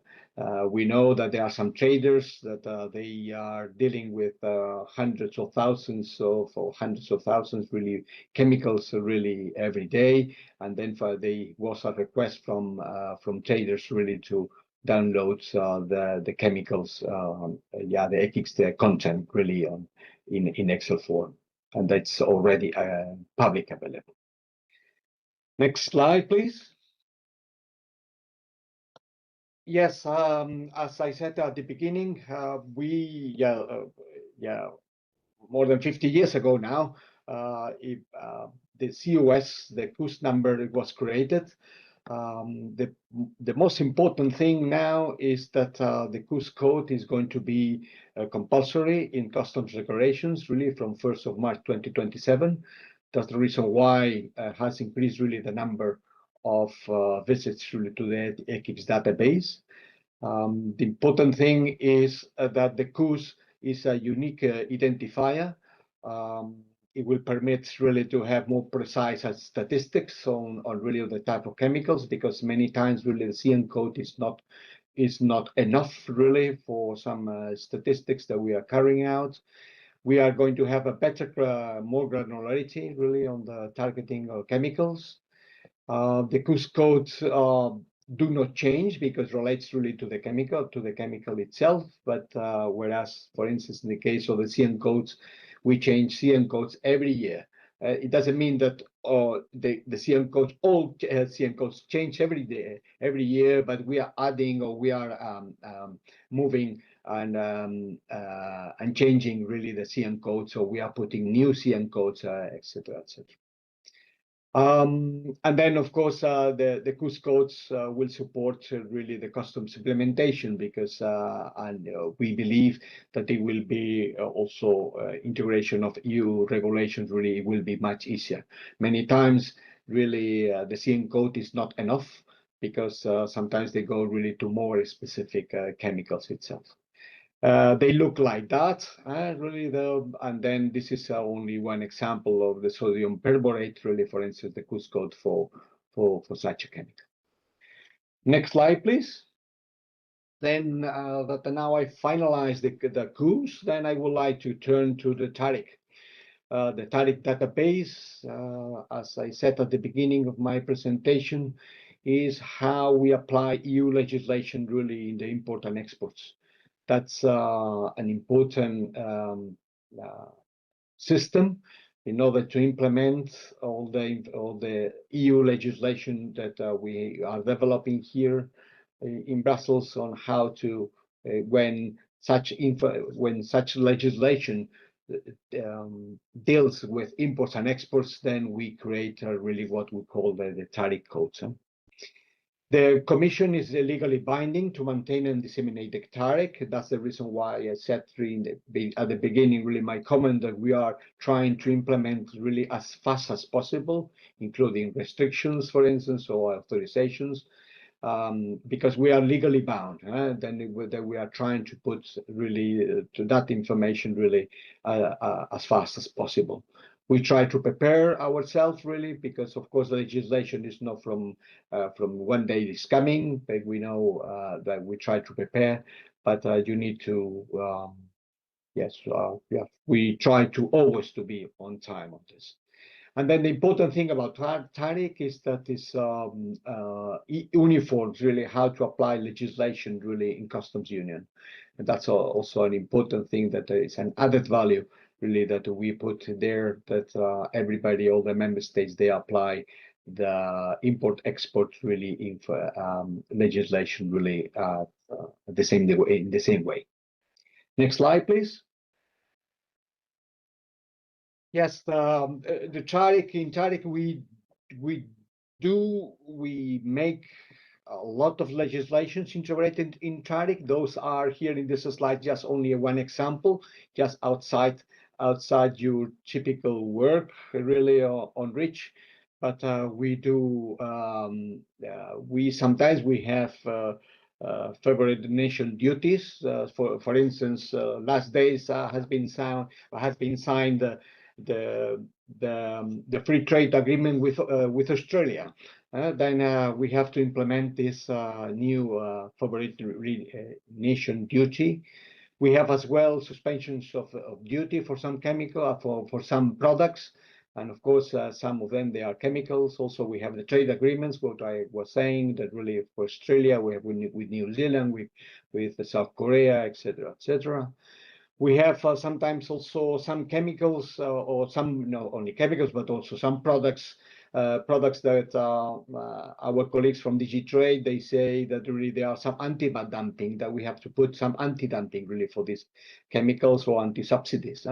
Also, we are implementing this type of legislations as well. We have as well sanctions, that it was very popular with the Ukrainian war, really, that we have put out really many really on Russia. Of course, every time that you listen, really sanctions here, sanctions there, that we are touched. We in DigiTaxud, we are touched on this.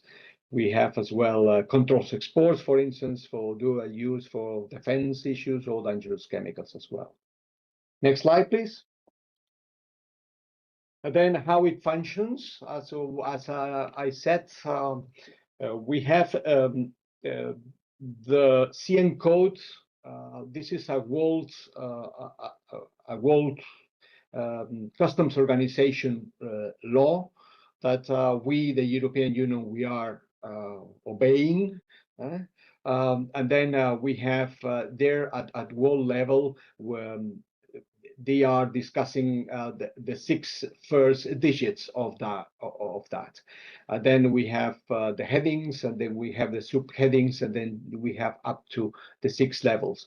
Then somehow we in the EU, or not only the EU, but at the world level, we are stuck really with the 6 levels. And then everything, if you want to modify something really at the 6 levels, we have to go to discussions at the world level. And then we have to discuss with our international partners really to modify really the HS level. At European level, we have 8 digits. That we have the blue, the 7, and the 8. And then, as I said, we can do ourselves, and it's my unit who is doing the modifications every year of the CN code.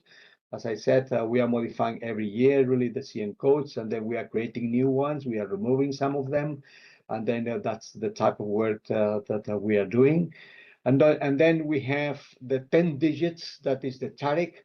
Then after we have the CN codes, then we add 2 additional TARIC codes really for a specific products, really for a specific obligations. Next slide, please. Then let's go to a little bit to REACH. Very fast, I'm going to go really Annex 14, Annex 17. I will go a little bit more into detail on that. And then what we are doing is really, once we have new substances coming to Annex 14 or Annex 17 of REACH, then we are integrating, and we are doing what we say a correlated table.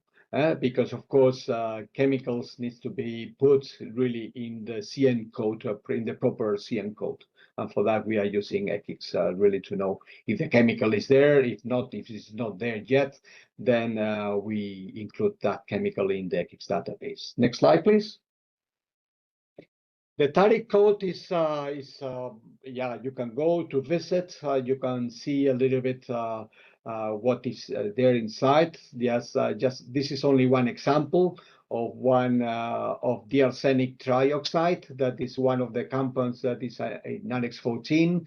And then you can see that really there are some import control. Then if that chemical really is on REACH, and then there are some import control that you have been talking already about the white codes, the white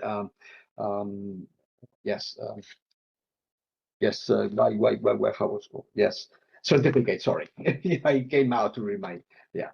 And that's how it looks. Then you have to go really specifically really for the chemical to the CN code. And then you inside of the CN code, you see that really that's what are the type of legislation that applies to that specific chemical. Next slide, please. Then, for instance, for Annex 14, we have already introduced all of them already, but here just only some examples. We have for that, yes, all these examples of the type of CM codes or the tariff codes that we have created really for Annex 14 substances. Just only one example. That's just only some examples here. You see, yes, there are some products that are classifying in chapter 27 that are fuels, and here also the rest of the list here, they are all inorganics, then they are going to chapter 28. And then, as you can see in the last column, you see the tariff code that really specifically goes really to the specific chemical itself. Next slide, please. And then here where it comes really the certificates, really then every time that we have really, I have taken here, for instance, the anthracene oil, that is also another chemical that needs really an authorization. And then the type of certificates that we demand, really they are different because, okay, it's when that chemical is imported, and then you have to say if that chemical really is exempted or not. And that's the different type of exemptions that we have in REACH, really for exemptions from authorization is what it rules the different type of certificates. And then the different whys and all this. It's true that sometimes, the member states or even the stakeholders or the economic operators, they are not understanding very well. This is, I think, it's part of our pedagogy, really to make them really to understand. It's what I said at the beginning, that the two worlds needs to match and really needs to understand each other. And this is a little bit time we are open really to continue to cooperate, really to try to make it more easily to understand. As you see, depending on what the importer comes, really then in the case of C073, for instance, in this case, it means that really the economic operator has an authorization really to use that, and then they need to use that one, and the whys are for the exemptions if you are exempted from the authorization requirements. Next slide, please. Then we have, I'm not going to go to detail, but really there you have different codes that really depends on if you are authorized or you are exempted from authorization, that you need to apply for different types of certificates. Next slide, please. Also for the footnotes, this is only for understanding what is the different type of things that I think you need to go really to very specific really tariff code and you need to see what the different what the footnotes stands for. Next slide, please. We have seen really Annex 14. For Annex 17 is the same. We are trying to also to see what are the Annex 17, what type of substances they are touching, and then we are trying to as well to generate as well tariff codes for Annex 17 substances. This is only one example. And then we try the first, as you see, the first thing that we do when as soon as we have a certain chemical, then we need to know what are the classification, and then afterwards my colleagues in TRIC, they are generating the tariff codes for it. Next slide, please. Yes, and here is the same. For instance, in the case of cadmium, then we have as well, we generate the different type of certificates, the CDs, and as well the Y certificates in order to control, or really because there are also exemptions from restrictions as well.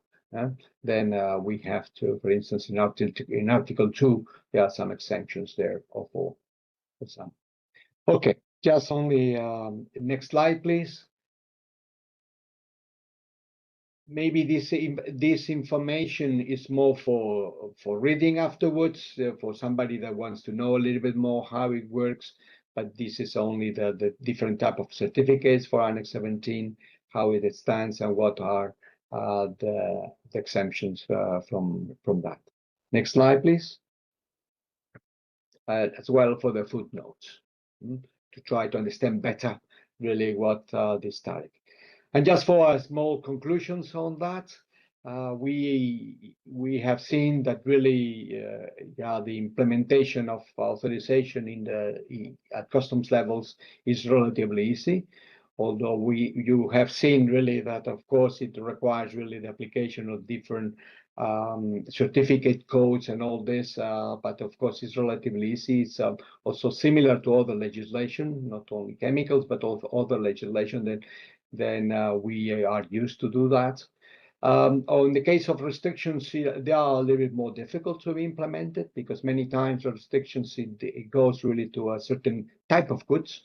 And when there is a restriction on a certain chemical, they are more relatively easy, like in the case of authorization, but in the case of restrictions, they are a little bit more complicated. We in Taxo, we are open to continue to work with the different DGs, with DG Environment, DG Grow, really to try to better really we can do that with the support of the forum. And also for the REACH registration, we consider that this also we are integrating all the chemicals that are registered. ECHA is every year they are informing us really with new chemicals that are registered every year, and then we try to put all these chemicals in ECHICS, and then everybody knows where needs to be classified these chemicals.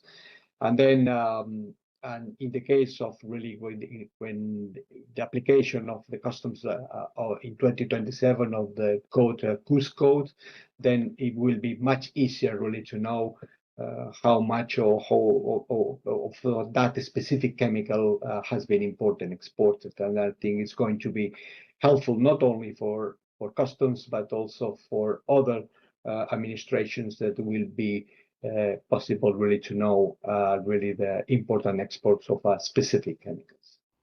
And that's all what I wanted to say. Thank you. Thank you very much, Miguel. And trying to get our two worlds to understand each other a bit better. I hope that little bit that's what we're doing with these kind of joint projects, that we get customs and the NAs to start talking, to cooperate with each other, because we as the REACH inspectors need to understand the customer side, and the customer sides need to understand also the REACH side. So besides also cooperating with DG Taxud, when we did this, we also had in the working group several members that were representative from the customs authorities in the member states. So I think that's really good, and I hope that this project help moving this cooperation along. With that, I would like to open up the floor if there are any questions or reactions to what you just heard from Miguel. If so, please raise your hand.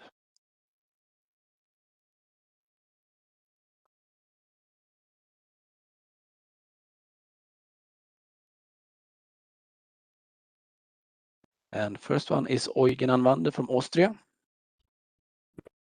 Yeah, thank you, Henrik. Thank you, Miguel, for this very detailed presentation. But I think that's what this world that we have to work together, customs and enforcement authorities, is all about. It's then about these details. Nice to see you again after your long time in the forum. I have just one question. You are very much advocating for this CAS number. And you mentioned also that it will become obligatory. So also very interesting to know that we have to adjust our data sets that we receive from our national customs authorities so that we really also see then this CAS entry for each consignment once it is relevant. I just was wondering, the CN codes that we also have, they used to be added to the legislation sometimes. We have it, for example, in Annex 17 for one or the other entry, or for example, for the PIC legislation. And I think you highlighted that the CAS number is more stable. Of course, it's also more detailed, more specific for the chemical. I just was wondering whether you are aware of concepts that go in the direction that we have maybe also the CAS numbers in the legislation. Yeah, maybe even not so much the CN codes, but these CAS numbers, once this is anyhow applicable. And the other question is also along the CAS number. We do now in REACH a lot with group of chemicals. We have group entries. I wonder a little bit whether you have an idea what your concept is. Do you try to establish maybe a CAS number for a group of chemicals, and then you have additional CAS numbers for the individual members of this group? We all know sometimes the group view is the relevant one, sometimes the individual substance view is the relevant one. So maybe you can a little bit shed some light on this future when we will have much more use of this CAS number. Thank you, Eugen. As I see that you have not lost your way really always to ask really to the commission really on questions and pertinent questions really. It's really nice really to see that. Yes, the CUS, as we are going to have mandatory in really on customs declarations really from March next year, then we are starting really to advertise really to the other DGs that probably the use of CUS, it would be better really for certain issues really than the CN code, for instance, because it's much more stable and it goes really specifically really to the chemical that we have. I'm not going to expand to you why CUS is better than CAS, but that will go a little bit too far to details. But CUS, the main thing that I want to say about CUS, that CUS are made for customs authorities. We are producing the CUS for our needs. It means for our needs of the customs authorities and then we can play with the CUS codes as we want. We can generate really our CUS according to our definitions and our proper needs for customs. On the second question about the group entries, as I said, yes, CUS, we in DigiTaxud, we have the power, we generate those CUS numbers. And however, the idea of CUS are not really for groups. we want the CUS to increase the granularity that we have in the CN codes. Therefore, the groups that you are developing in chemical legislation many times creates really a headache really to us when you are talking about arsenic product compounds, what you are talking about. Just only one example. For us, it's very important to know what you as or the chemical legislator, our colleagues in DG Environment and DG Grow understand by a certain family. And what we always want, and we have had some discussions on this, is we are always requesting to them, give us 100 compounds that are inside of that family, and for us it will be much easier than to invent all the chemicals that might be possible with the arsenic compounds, because it can be infinite, really, on these type of things. And then we have to think that we are focused on traded products. We are not really, and then we need to go really to the detail of what is traded. And then we cannot cover everything that could be possible, chemically speaking. Then we have to be more on that. And I think our colleagues in Grow and Environment can play a role, as well as ECHA, to identify what are the chemicals that you intend to include in that. Thank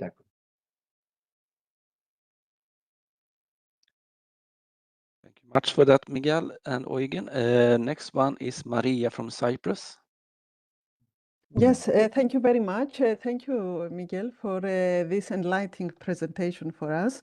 It was very interesting to hear these new elements. And in relation to the ECHA database, my personal experience from working on it is that it's very useful. So I encourage colleagues to use this also. The CUS numbers is a new thing for us, so I had the same inquiry like Eugen, which you just explained. And in relation, my personal difficulties are countered on the use of the TARIC database, as we just mentioned. And we have seen under this project that there are difficulties in implementing not the controls on imported substances from the authorizations and the Annex 17 of REACH, but for mixtures containing them, because my understanding was that they cannot be easily identified via TARIC. So this is something we are looking forward in the future to be integrated in. And another element is that at the moment, there is this national approach for risk analysis in member states, in where products are identified for checks, are prioritized for checks on a national level, and they identify specific TARIC codes where these products are checked. And so I was wondering if there is in the future any thoughts about developing a European perspective on a more harmonized approach on this prioritization of controls. Finally, I would like to thank DG TAXUD, because we collaborated well on this project, because they provided us the CN codes for the restrictions checks, which are implemented as annexes under the guide of this project. Thank you. Yes, welcome, Maria. Nice to see you again. Yes. Yeah, the easy way really to check as I said, TARIC is now how it is, but maybe the best way how to go into details is first to go to ethics to identify the chemical that you are looking for. You are identifying what is the CN code that really that chemical falls in, and then you go to TRIC and really to try to find all that. That's another way. There is also another way really that in TRIC you can look for really some chemicals, but sometimes it's not, at least no, I'm not, yeah, maybe, yeah, that's the way how I'm doing. I don't know if it's something that really can help to you. Mixtures, yes. As we said, restrictions are more difficult to be implemented in TRIC because mixtures are goods as well, but we cannot touch. We cannot say that for that CN code we put a specific a TRIC code because maybe that mixture is going to contain benzene or not. We can. That's not the way to work. Huh? That's not. We in customs we need to identify what are the goods that are having this that product, and then we need to put then a TRIC code there. That's the way.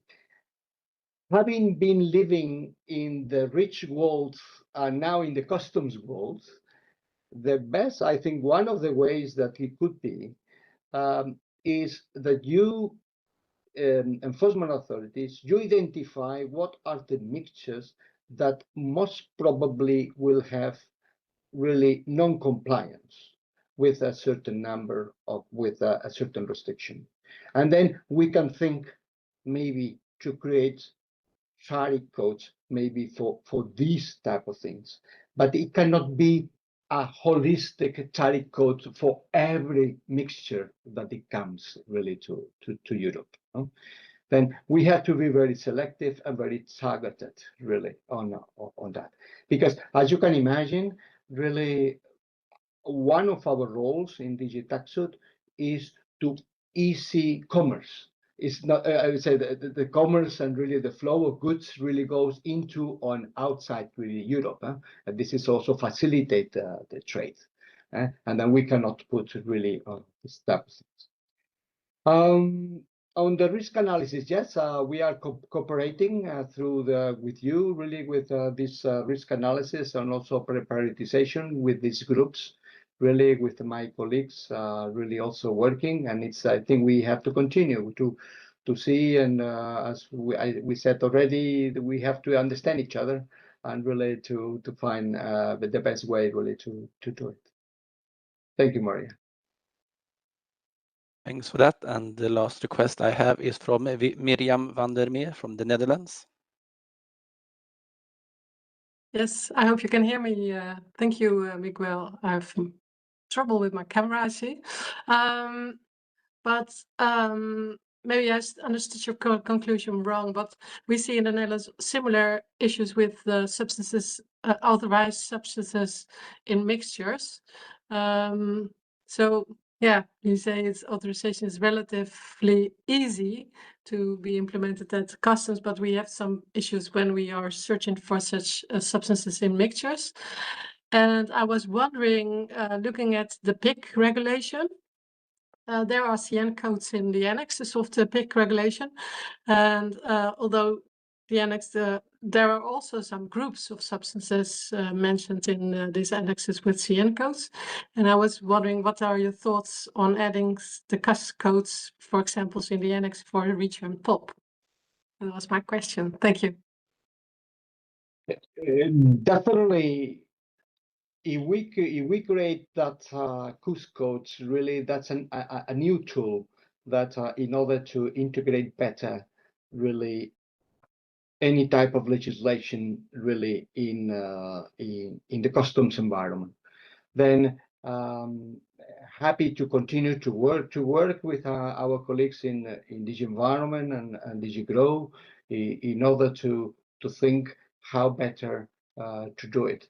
I know this group thinking really that you are having really to legislate chemicals, because I have been working really also in your side really for many years. And then, but mixtures are really, I already said the difficulties really for mixtures. But again, being an authorization issue, really for mixtures, is the important thing is that you define what type of mixtures really may contain, or really you have seen that really contains this. There's another thing that I have forgotten to say. One thing, is, of course, is to create all this, what we say, the codes, the CM codes, the tariff codes, and all this. But there is another element very important, that is the cooperation with your customs peers.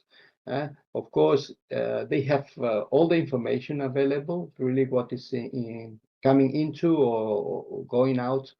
And then the first thing that I would do is really to cooperate with your colleagues, and really, of course, if you believe that really there are certain mixtures that really comes with arsenic compounds, really this type of mixtures, then you can go really to above really to your colleagues in grow and environment, really to tackle how to tackle this.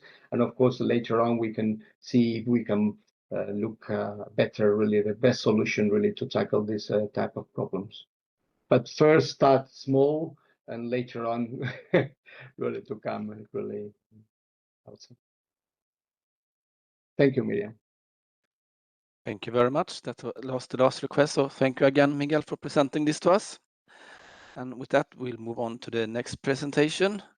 And that's to give the national view. And we have Chris van den Hol from Belgium that will be presenting here. So Chris, please, the floor is yours.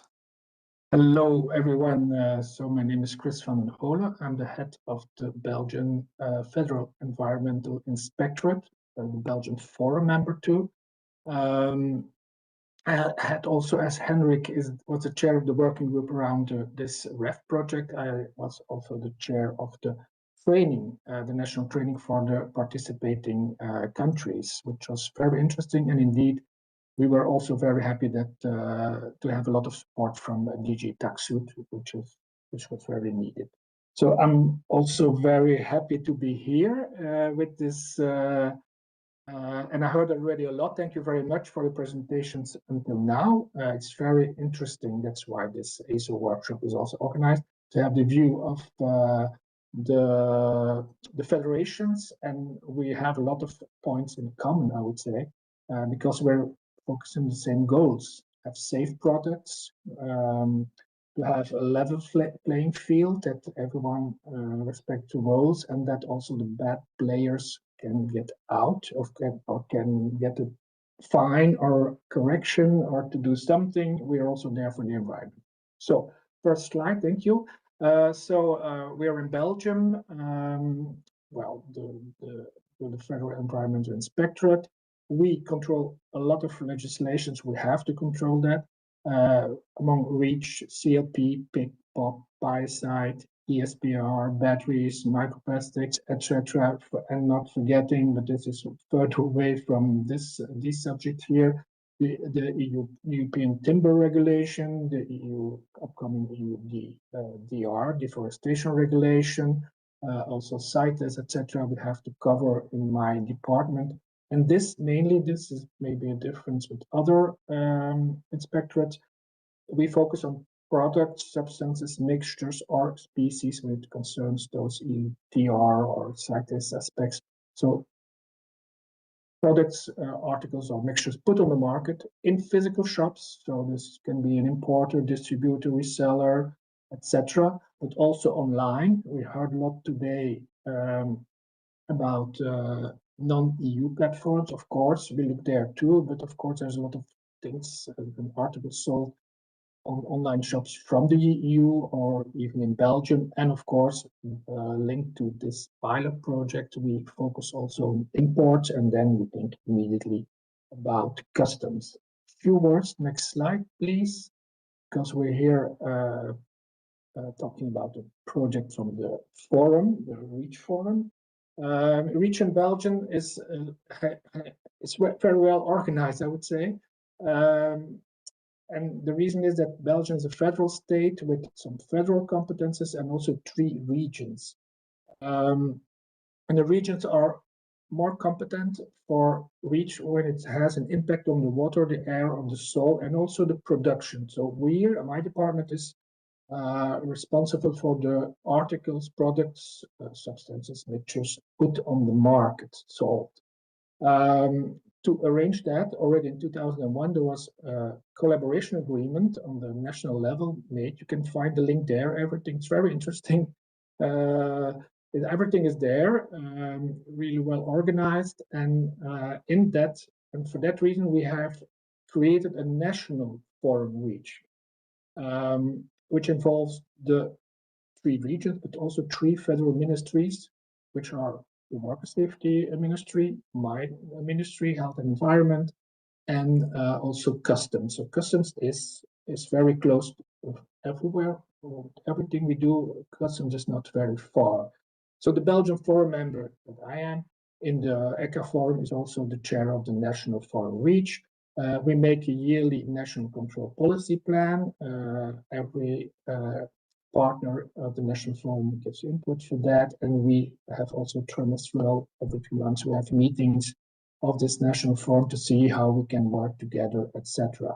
Besides that, and before going over to the next slide, besides that, we have a close collaboration with Customs, but we also have a close collaboration with, we have a monthly coordination meeting with all the Belgian federal inspectorates who control other aspects, but we organize that. With Customs, we have it every 3 months, but specifically, but with the others, we have it every month, and their Customs is there too.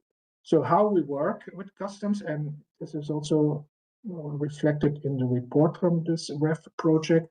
Well, the information is exchanged in 2 ways. So Customs sends us requests, they see things, it's regulated under the market surveillance regulation, they see things and they send questions, different kind of questions to us, demands for advice it's called, and then we have 4 days to reply to say, okay, the product can come in or the product cannot come in, or if they can be adapted, okay, they can have time to adapt eventually, but if they cannot be modified, for instance, yeah, we advise to Customs to have them destroyed at the cost of the importer, of course. This is one way, but Customs asks a lot of information. And I could say that last year for the 200 demands, I don't know if it is as much, but we have 25% we had to say that the products were not okay, which is quite high, of course. In the other way, we ask information to Customs. This can be occasional information, for instance, linked to registration. When we work on the basis of campaigns for registration, we ask, could you send us a list of with specific codes and the companies who imported substances above 1 ton in Belgium. And we get a list, we prioritize, we see the volumes, etc. So this is one way we ask information to them. We create also, besides that, it's called SPS, but it's not, I don't think it's an official word. It's selection profiles, profil de sélection in French, where we say, we have that, for instance, for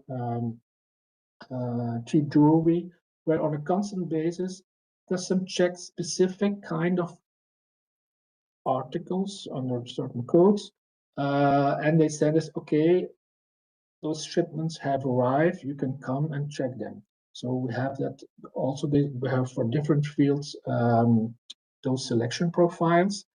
And we have also for some domains, for PIC, for instance, we make a further going protocol. We have it also for ECHA, and those who explain who does what. Because for some aspects, Customs could act, can act, are competent to act to make, for instance, official reports when it's not okay. But we must be aware, and maybe this has not been said yet today here, Customs has a lot to check, and it's almost impossible that they are expert in everything. This is really, I would say, impossible. We can say, okay, they're at the entrance door for import, but they cannot be aware. Take, for instance, CLP classification. It has so much expertise to classify the product, to know it are classified well. So this is really difficult. So collaboration is very much needed, and I think Belgium is a good example for that. And also, custom cannot be experts. So it has been mentioned already today, which is really challenging, are the individual and the small packages sold online. We heard it here already today. It has a lot of attention. Buck and Urkemer spoke about it. Indeed, I'm very happy for what I heard.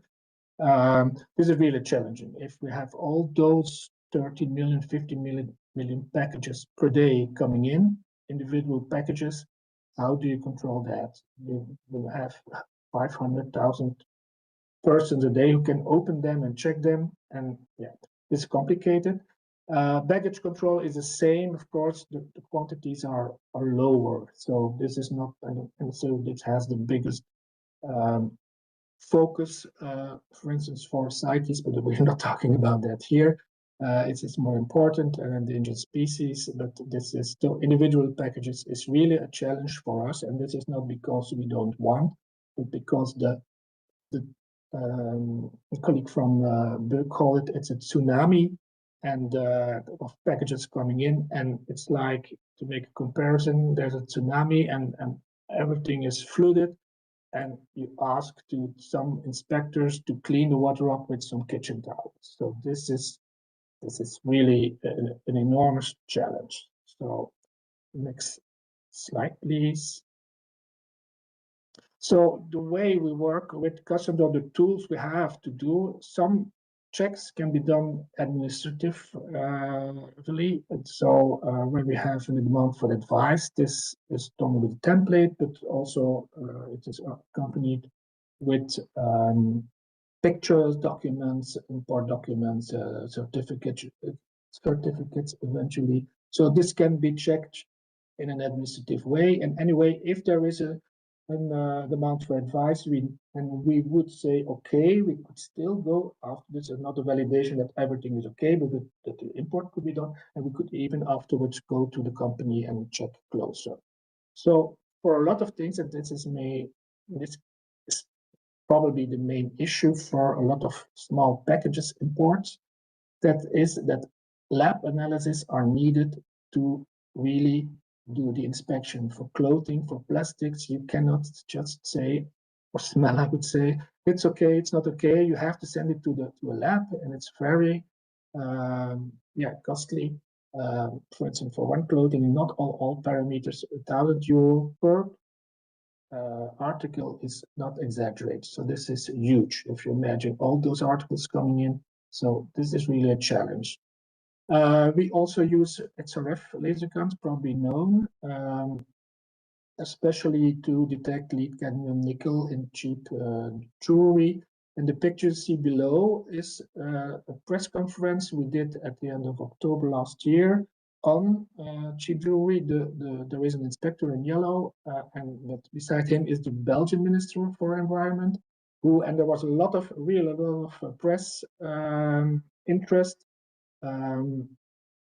for those kind of articles. And this is really what is useful, XRF guns. We are looking for further to see if other tools like the Raman spectrometry could be used that can go further. It's not always easy to move, depend on there's also a cost, of course. Some reactions I heard, well, you can use a scanner, but yeah, customs use a scanner, which is normal. The scanner is then more used to see what kind of articles. Are there guns or something else, or in the shipment? But yeah, you can see clothes, but with that you don't know if they are okay or not. So yeah, this is the lab analysis for a lot of things we do, and the reach is really not of course for registrations and authorization, but for restrictions, this is really a big issue. So, and even for nickel, we know, yeah, for lead and cadmium, okay, it's the limit that can be surpassed, but for nickel, it's also the migration that is the criteria.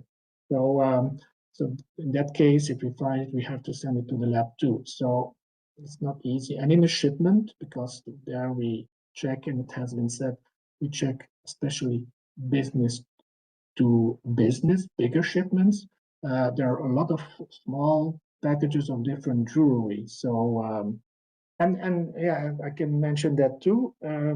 Our actions have really an influence on the market because we have one importer of a company who imports a lot of cheap jewelry, and we found in the past several times non-compliances, and the company bought itself an extra REF gun to see if before putting it on in the shops they are okay. So this is an example how our inspections make a difference. So okay, and then I don't have a lot of slides, but it gives maybe an overview of a lot of things that have already been said. Next slide, please.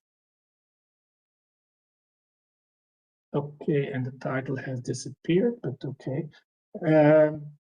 So how can we go further? We notice, and it has already been said by other colleagues here, we have a massive import in Europe from cheap articles, and especially a lot from non-EU platforms. With this, I don't want to say that all the EU market players are okay.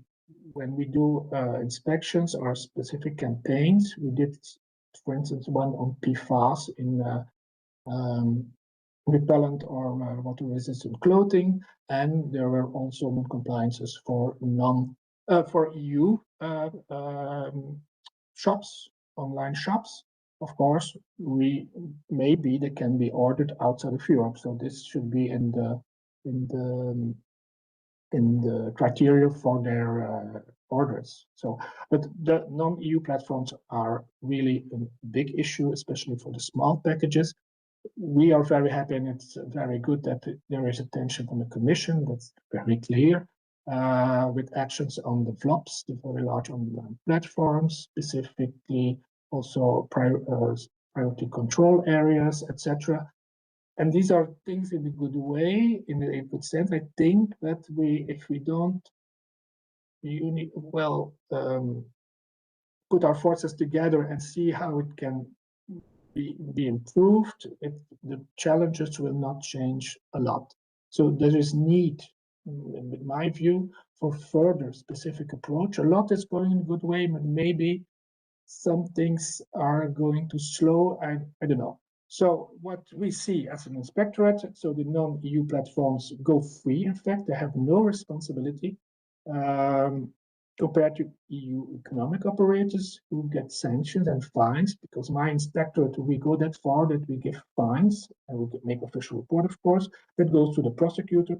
If the prosecutor doesn't follow up, doesn't make a court case, we give an administrative fine. So this is important to us because the others, they don't have, I would say the bad players don't follow the rules, they don't have extra costs to do testing, etc. And the others, yeah, we have to make the costs. That has been mentioned also. This is very important. There is no responsible person in Europe, or how it's called. There is no one we can talk to. Well, it's only we can only ask to take the offer away to the platform. They react quite rapidly. That's not a real issue. But we also know that the products or the articles can appear fast elsewhere, another platform, another selling name, etc. So it's only that specific offer that is taken away. This is really an issue.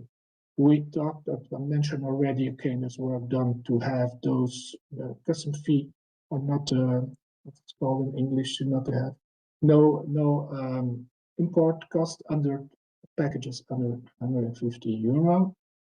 This would fall away, and the fee per item would come too. okay. But I just want to say here, and it has not been mentioned here, but for instance, Shein has opened in Poland. It was in December, a hub, an import hub of, it seems, 100 football fields big. So the items will already be here. What the customs fee would be, I don't know, but they will not, that will avoid the fee per item. So they're ahead of us, I would say. This doesn't mean that all the products sold there are not okay, but yeah, the market is evaluates in a very fast way. What I see as an inspectorate, and it has already been mentioned by Eva, I think, talking about digitalization, we should make work, all of us should make more work of that, also at the EU level, to make better interfaces between the EU databases. I don't know if it is settled now, but for instance, customs is not linked to ICSMS. They don't know what kind of product, what type of product, what kind of operator. This is something that has to be settled. I think it's going to be, but yeah, the safety gate is the same. Deeper risk analysis is also needed, and there, yeah, this could also be done, I think, more on an EU peer level, because this issue about the little packages and the non-EU platforms is an issue that we have. We're confronted with that in all the EU countries. Deeper risk analysis, if we want to know the risk products in safety gate, for instance, on ICSMS, we have to work on it. And this could, for instance, be done at a higher level. So to point out what kind of operators, what kind of, if you think about colors, what kind of colors or kind of, if you take clothing, what kind of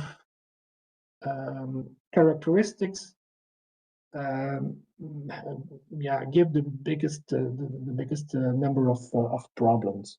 So and it was also mentioned in Eva's presentation.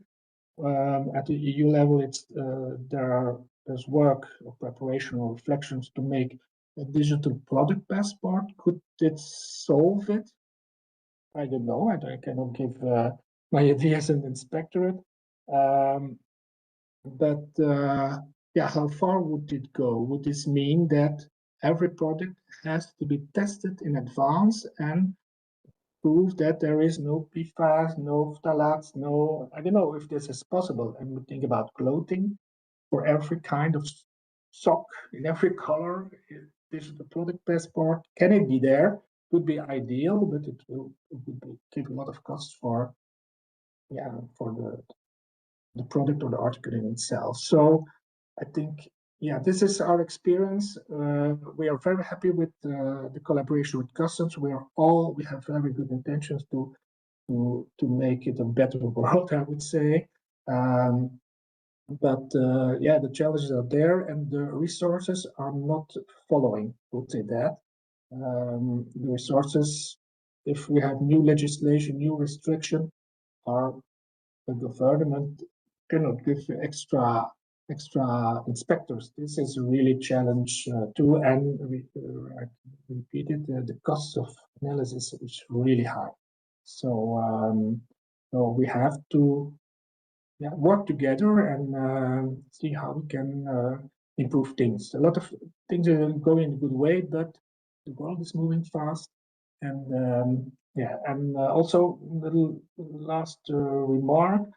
At EU level, there's also a lot that I hear about the EU Market Surveillance Authority. This cannot, of course, influence in a negative way the role and the competence of the national authorities who know better the local market products there or can act immediately.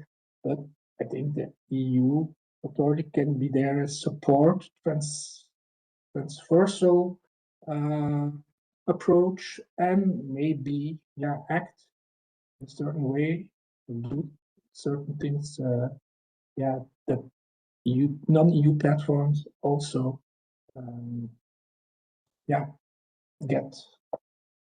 have responsibilities, I would say. thank you. This was my input. It is a little bit could be seen as an overview this morning, but yeah, this is what I prepared. Thank you very much. Thank you very much for this, Chris. And with that, I would like to open up the floor if there are any questions or reactions to what you just heard. If so, just please push your button to raise your hand. And first one we have is Mikita from BEOC. Hello, and hello, Chris. Thank you so much for the presentation. I think it was very interesting and a lot of points of convergence between our presentation. Definitely there is. You mentioned this warehouse and warehousing solution in general that is already being implemented by some platforms. What is your, if you have any experience in this, like any assessment of warehousing solution as such, and does it ease any inspections or for authorities? Well, anything in that relation would be very valuable. Thank you. Okay, thank you. I reply immediately, yes, I think. It was in the news. I saw it on the French television, and I checked it. Indeed, it was opened in December.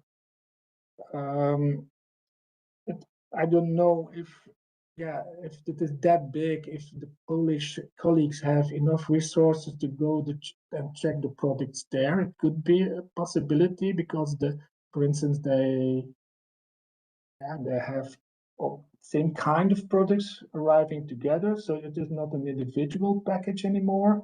That this facilitates the checks. I don't know. I have no idea, but it's a lot of that the number is also there in that country, or we can maybe make an EU coordinated approach that all inspectors of all the EU countries go there to check at a certain moment on a special mission a lot of products in Poland. I don't know if that could be possible.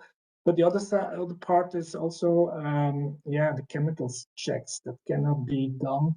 You can check, CLP if there's but this is less sold on those kind of non-EU platforms. If there is, for instance, not the CLP classification or child resistant DOPS, but mainly is the cheap. Those platforms focus more on cheap and very fast-moving consumer goods. So I cannot really answer, but it is a challenge. It should be. I'm a bit surprised that this the thing about Shine in Poland has not been mentioned by others here. But also in the French TV thing of I think last week is that okay, Shine is not importing anything anymore in France because of the FIPR article, and it arrives now in Belgium and close to Liège, where there are 3 million packages that arrive every day. So they're very fast, and have no responsibility. So I did say, but would take responsibilization and digitalization are my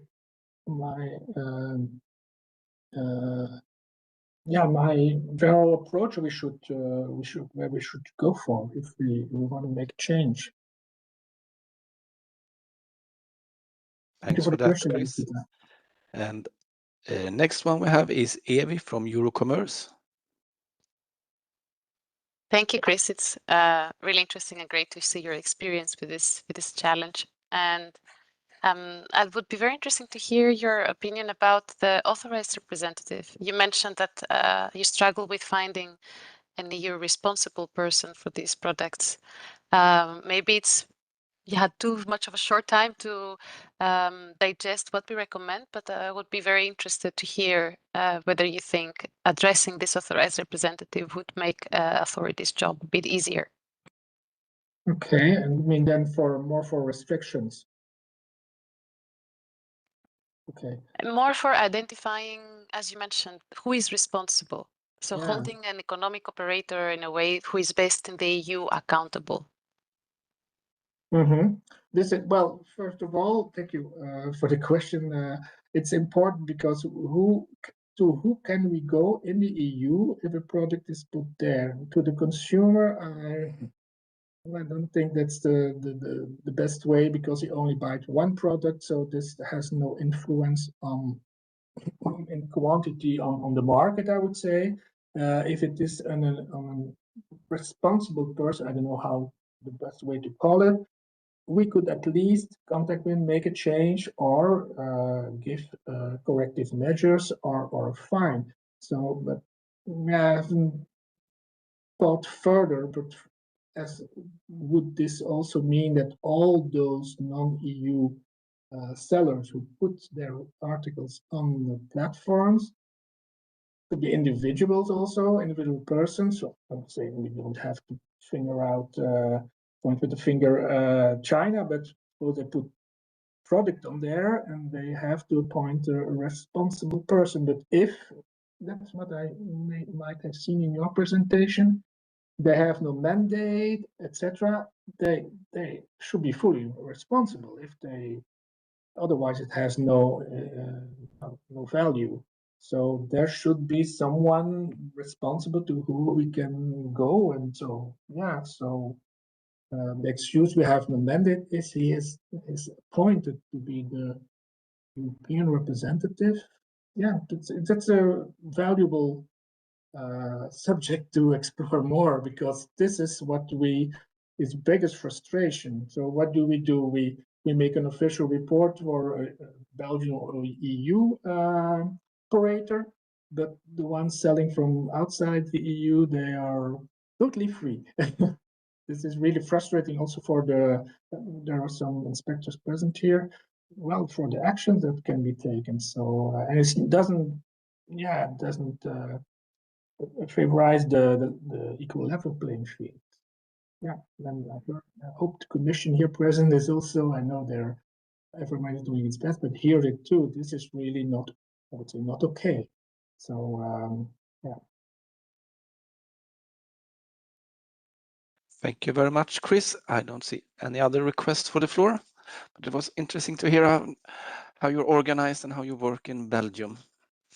With that, we come to a general discussion point. So if there is anything so far that you haven't brought up, so if you have any additional comments or input or questions or something you thought about during the day that you didn't had the chance to ask during the presentation, then please raise your hand now.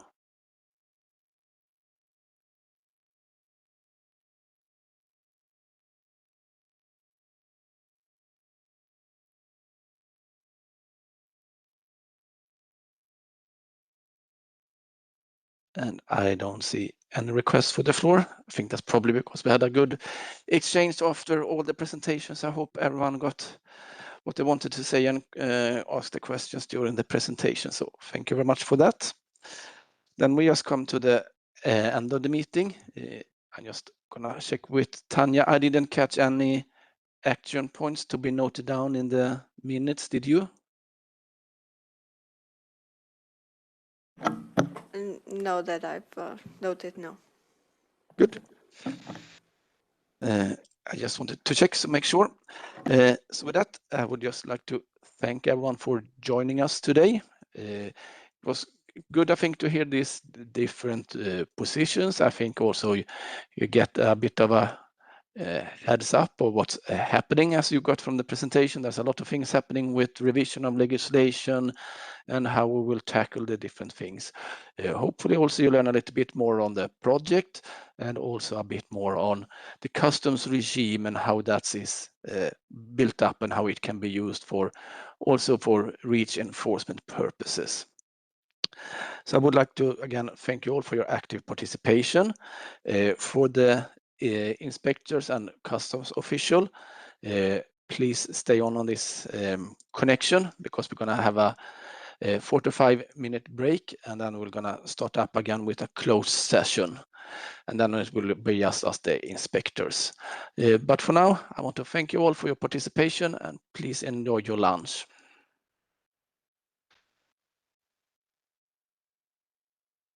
Tanya, do you have a slide where we will start again in case someone joins us after? Good. Thank you very much for that.